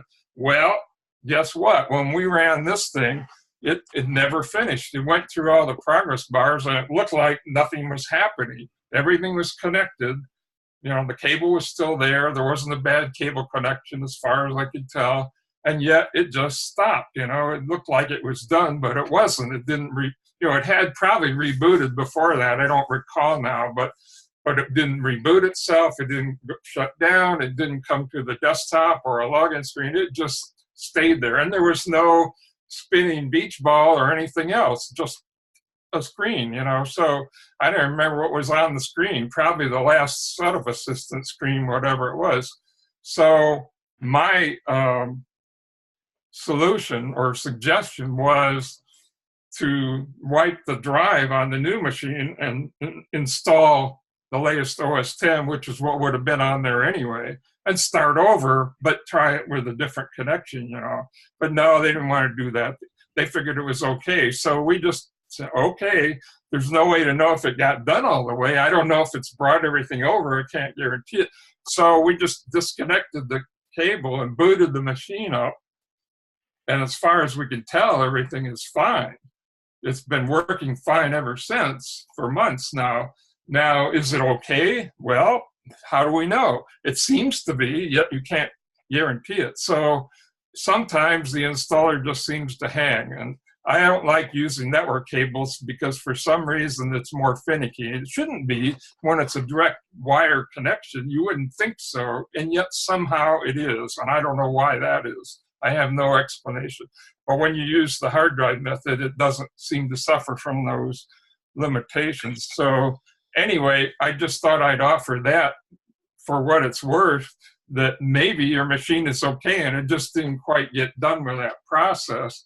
And as far as incompatible software that Robert was mentioning, there's a folder that the installer creates on your hard drive. I think it's at the root level or somewhere. Yeah, I think it's the root level anyway, on your hard drive called incompatible software, right? Incompatible software. And if it finds anything that it thinks is incompatible, it puts it in there. It moves it, it doesn't delete it, it moves it aside. And where it puts it is in this folder. So you're supposed to somehow know to go in and look through that folder if you see any apps or software that you've been using that you need, then you have to do something about it because it's not going to run on your new version of the operating system. You'd have to go back to the developer for an upgrade or find a similar program that will run, you know. So look in there. What? I say, or so it said, because I have had things moved to the incompatible software, and I really, really, really need it. And I take it out and run it anyways. It's son of a gun, it works just fine. Yeah, I don't know. It's just, that's why I said it thinks it's incompatible. I think that some things that it thinks are incompatible, like you said, Robert, are actually seem to be compatible, are or appear to be compatible. And other things that are not compatible, it probably misses. So it's kind of hit or miss. You know, but it's better than nothing, you know. And the other thing I advise people when they're doing an upgrade from on one machine from an old to a new major release of the OS, or a migration from an old machine to a brand new machine or something like that, when it runs, it will also put up a message that lists the incompatible software, and I think it puts a path name with it. But the problem is that message is transient, and once you accept the message, it goes away, and I don't think there's an easy way to get it back. It's not exactly the same information as looking in the incompatible software folder. So what I do and what I tell people to do, take a photograph of it. Take your camera on your iPhone or something to take a shot, because you can't really take a screenshot, I don't think, in the middle of the installer. But what you can do is the next best thing. Grab your iPad or your iPhone and take a picture, and you capture the information at least. And then you haven't lost anything. You can still look in the incompatible software folder and compare that to the messages. And sometimes I've seen that message list be long enough that you have to scroll through it. It's not all visible at one time on the screen. So anyway, those are just some good info, Bruce. suggestions. And certainly all of this comes through the experiences of having got bit multiple times, and I've learned that it's wise to do this, or it's not a bad idea to do that. So there's none of us that really wants to be the guinea pig, if you will, or to learn it for the first time when others can offer it. And to that end, let me share that one item that I have gotten bit on that you might want to just tuck away is setting up a new machine. And for whatever reason, I choose to do the migration assistant at a later moment. And I set up the user on this machine, the username that I always like to use. And then later I go and it's time to use the migration assistant, bringing everything over, or the stuff that didn't move. The migration assistant will also often, by default, expect to create a new user. Even if you give it the same name, it's not going to merge the stuff during that migration into the existing username if it's the same one. It'll do because it's in use. The files are marked as in use. That's right. So it'll be RMeTie 1 dummy instead of user. RMeTie. Right. So the trick to that is if you know that, okay, I'm now going to try to do the migration assistant to bring everything else over, is I will rename, if you will, my current one, RMeTie original or whatever. You run the migration assistant, it will create a new, the clean, the working one, RMeTie, and then I'll take the old RMeTie original and merge it into the clean one that the migration assistant has created. So if you do that first, you can end up with the username that you really do like to use. What I do, Robert, so that I don't have to go through that because of that issue, and the merger always worries me a little bit. Am I going to merge the right stuff? If I'm going to run migration assistant after the fact, after I'm up and running, I create a brand new admin user called install. And I log in as the install admin user, and then I do a migration assistant. So now it brings over a new Greg lock, a new Marshall lock, a new whatever, because they don't exist on this this upgraded machine. And then when I'm done and everything's up here and running, I track the install user because I don't need it anymore. Right. And that gets around that issue. I was just going to suggest, Jim, if you haven't done this already, everybody should have a secondary login with the same privileges that you've got. I mean, in other words, if your normal environment gives yourself admin privileges, not root, but admin privileges, I've got one. It's an old Johnny Carson name, Floyd R. Turbo, and that's my second admin login. So that in case I'm having a problem with the computer and I'm not sure if it's at the OS level or at the user level, I can log out of Greg Lock and log in as Floyd R. Turbo and see if I have any issues. So if I don't have any issues, then I know it's something unique to Greg Lock's account. Right, and having full rights and privileges as you might need to do things, and do make sure that that whatever this other account is, that you keep it as secure of a password as you would any other. As a matter of fact, I use the same password. I just use a different account number because I only use that account for emergencies. Right, but the point is, I guess, is that make sure you don't think, well, since I never use this, it can be a password or empty, because that is the master. It is as open to vulnerability as any other if you've given it adequate full admin rights. Just because you don't use it doesn't mean that it shouldn't be protected securely. Very good. The difference between setup assistant and migration assistant, one difference is, I think Robert hinted at, that migration assistant does not know how to merge two different accounts. And it kind of doesn't like to do that. It'll, like Greg said, create a separate account with a -2 or something. I don't know what it is, but anyway. However, setup assistant is different because it assumes there are no accounts on the new Mac to worry about. You're actually at a super user level when setup assistant is running. Right. There's only the one root account, and that's really it. And so it knows there aren't any other ones. So it just brings everything over from the old Mac. And that's good because that's usually what you want. You'll have all your accounts with the same name, same login passwords, and all the user data and programs and everything will come over as long as they're not incompatible or something. And usually that's what people want. But if you try to do the same thing with Migration Assistant, sometimes you can run into problems because you'll have two accounts that are basically the same, and it can't merge them. It doesn't quite know what to do. We'll ask you, what do you want to do? Throw away one or the other, or keep both? And if you say keep both, it'll change the name, and that means it has to change the home folder name, and that can bring with it its own set of problems if you have a different home folder name than it used to be. It's theoretically everything should work okay. In practice, there's a lot of things that can go wrong with that situation. I apologize, but I've got to go, guys. Thank you very much for all Hi, your Vinny. help. We'll I talk. appreciate We'll talk later. Good luck with We'll your talk display. later. Thanks, guys. Let us know, good or bad, how it goes. Okay. I will. I'll let you know next month, hopefully. Okay, thanks. Bye. And so anyway, yeah, so what I have sometimes had to do, like with Bart's daughter in Delaware, when she got a new MacBook Pro, I tell people, resist the urge to turn on that brand new Mac and start playing around with it.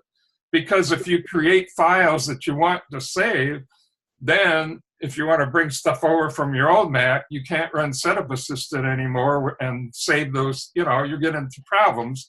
If none of the stuff there needs to be saved, you can rerun it if you know how. So the situation was, by the time I arrived on the scene, she had used her new Mac a little bit.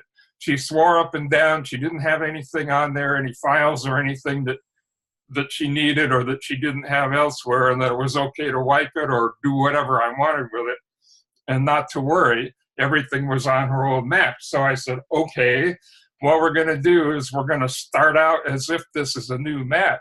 And so if you know how to do it, and Greg and Robert, if you ever need to do this, I can tell you, I won't go into it, but you can go in very easily, start it up in single user mode and delete this one particular file using Unix commands. And once you reboot after that, it thinks it's running the first time and will rerun Setup Assistant. So that's a little trick I've used, but you have to be sure that there's nothing you want to save. Once you do that, then the user can take over and they proceed normally, just move their stuff over, tell it where the old computer is, and it moves everything. And it's just as if they never turned it on and played around with it in the first place. So, and that method does work. I've done that for her, and I've done it at least once for the club, for some of the club members here. So, and it's perfectly legitimate as long as you understand the ramifications.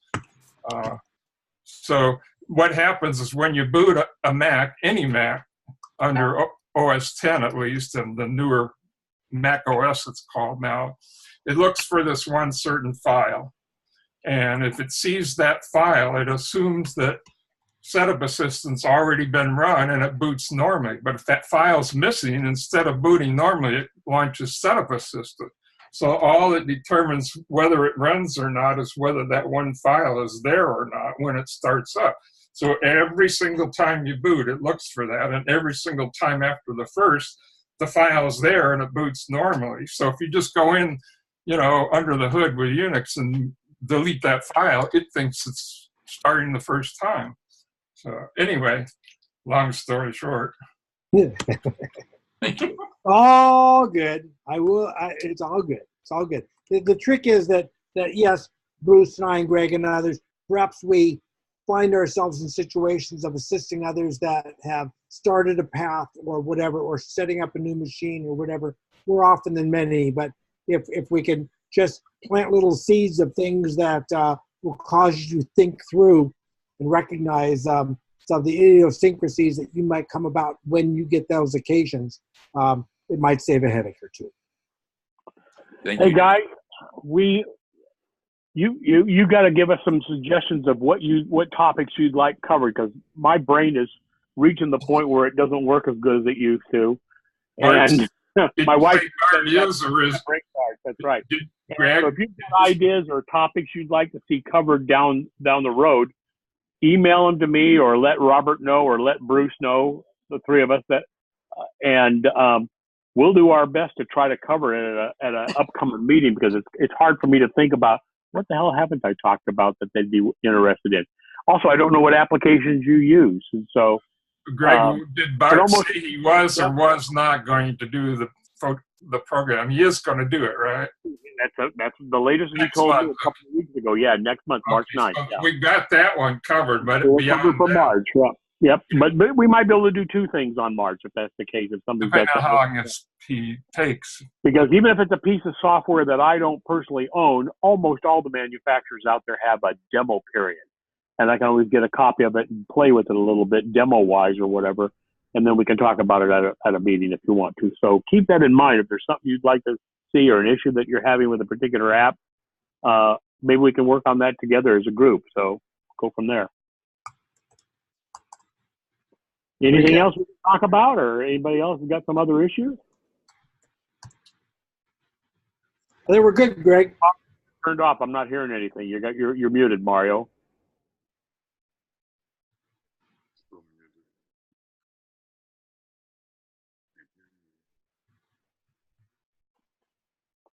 No, it's at your end. I can't unmute you. Okay, there I am. There we go. It's not a biggie, but I had a thing called OACC. I don't know if you ever heard of it. It's a 4-letter word, okay? And it got into my mail, my Yahoo mail. And I got this little thing that said, that you click on for upgraded inbox. And if you click on it, you get ads into your mail. So it's adware. That's all it puts in ads. So I fought that, and I ran around in circles and trying to get rid of it. I finally found out, and I don't understand what happened. If I go to my Yahoo Mail from the website, it's there. I have this adware. If I go to a browser like Safari or Firefox and I open mail there, I don't get it. I don't know what happened. So it's not a problem because it's gone if I open my mail from my browser. But if I'm on a website, Firefox or something like that, and I open my mail to the Yahoo Mail, that damn stuff is there. I have the ads. I don't know. I'm just saying I can't figure out why it does that. But that sounds like it's something that might be a setting that you can get access to right from within the browser, I would think. Doesn't that sound like it, Robert? Or at the website? I'm sorry, I was distracted. Oh. I think Firefox protects me, I guess. I don't know. Synopsis, Greg? It sounds to me, if I understood it right, you don't have the problem when you're using the mail program and accessing your Yahoo Mail through the Mac Mail program, correct? Yeah. Oh, I don't have it in Mail. Okay, but if you take a browser, Safari or Firefox or whatever, and go to yahoomail.com, there you pick up this adware stuff. Am I right? But if I open it from my browser with Safari or Firefox, I go to get mail, it's not there. I don't have it. So it's not a problem because that's how I open up my mail. But if I go on a website, or like Firefox website, and you go to yahoomail.com as an example, right? And there's an icon there for Yahoo. I hit it, then I got the stupid ads. But if I open from Safari or Firefox, no ads. So not a problem. Okay, we're talking about getting ads? Yeah, it's an ad in my email. Okay, so an email is an ad. Yeah, right. Okay. I don't like this. I delete it. Oh yeah, okay. Here's another ad. They keep coming. Okay, but if I open from my browser, it doesn't happen. So I don't know why. I assume both Safari and Firefox has some, I don't know, blocks it, or I have no idea. No, it sounds like it's something that's attached to the mail that's been installed in the mail on the Macintosh itself, and then it's piggybacking onto it, is what it sounds like to me. It's weird, but anyway, it's gone away since I opened up from my browser, and I don't have a problem. But anyway, it's a thing called Oath. That much I found out. It's a company. It's a 4-letter word company, I guess. Well, I'd give a 4-letter word for it, but their business is put into your mail. That's their pure reason for existence. Whatever. Anyway, I don't have the problem now since I open up my mail from my browser. But I thought I'd mention it. I have no excuse, and I don't know how it happened. I don't know where it came from. But anyway, since I got it under control, I'm not worrying about it right now. yeah. Can you go into the cookie file and start removing some of them?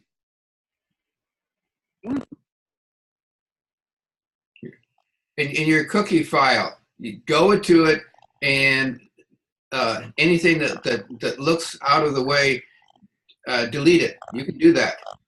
Oh, okay. But anyway, it's not a problem right now because it's not like it may be there if I went online, like if I had a Firefox website and open the mail there, it's there. The ads are there. But if I go through Safari or Firefox and open mail from there, it doesn't exist. Okay. Recognize different browsers. You could have different browsers that have privacy settings. Yeah, that could alter that. And each browser has its own privacy settings, and this is part of tracking. And browsers allow or disallow or allow tracking cookies to travel through from third parties, etc. And this is changing in as much as Apple has recently removed a ability for you to control theoretically control some of the tracking that happens when you're using Safari. And people would think, what? But there's a reason for it. And to be honest, I didn't read the article, but I'm sure it's a matter of that Apple, I think, if I was to surmise, Apple removed the ability for you to turn off this because it was a feature that didn't really work. Advertisers didn't pay any attention to it, and they tracked you anyways. And so Apple took out, I believe, a feature that said, in essence, we thought this was a feature that would work. It's not. We don't want you to be disappointed or presume that you're not being tracked by advertisers because you're going to be. And so this advertisements would display if a browser allows tracking of you more than another site. They take on ads based upon your history. And I am continually blown away by the display of ads of things that I had no clue that anybody was actually watching me do this. And I mean, because I see the ads are of unique pieces of equipment that I personally use, perhaps. And these ads on a standard website, and the standard website is offering me, for instance, displays of different kinds of gasoline dispensers. Not your typical item that everybody would sell or be concerned with, but there I'm on a flower website looking at different kinds of dahlias and what colors they are, and up is this big display of gasoline dispensers. Not necessarily appropriate for the website, not necessarily appropriate for the guys next door, but oh my goodness, how did they know I care about gasoline dispensers? Maybe you need to be taking Beano or something like that. Could be lots of fuel there, but so this is the world we live in. There's a lot of sharing going on, and it is probably the browser and its ability, its lack of limiting, it's accepting of information from others to get ads, to give you the ability to share ads. So those that share the ads are the ones that have more loose requirements or are more advertising driven. Okay, the ads are things like Walmart and the other stores and stuff like that. Right. I get that. It's a browser that's more advertising driven. and it's no big deal. Like, at least have it under control. It's not. I get that, and I sometimes welcome those ads. Yeah, I also sometimes think, I bought that already. I made that decision. I bought those shoes. I don't care about those shoes anymore. Move on. Let's see the next thing I really care about, because I don't need those shoes. Thank you. Yeah. Well, remember everything you buy. That's for damn sure. There you Anyway, go. it's not an issue because I've got it under control. Well, sometimes just understanding what's going on is what we really want. I mean, like, you know, why is this happening? And then we have the ability to put energy into stopping it or modifying it to make our lives better. So there you go. Anyway, it's All right, Greg. All right, guys. Well, if that's the case, I think we ought to call it. Nobody has anything else special. And we'll aim for March for Bart's presentation. And if you think of something else, email me and let me know, or call me and let me know, and we'll see if we can't tackle that as well. You said we ought to call it. What are we going to call it? I guess we could call it done, right? Done. There you go. Done. Finished. Meet done. End. Over. Finish. Done. Well done or rare. I'm not sure which, but well done. Thank you, Greg. You guys have a good weekend. Take care. Appreciate your coordination. Everybody have a good one. All right. Talk to you later. Adios. Bye. Okay, good meeting.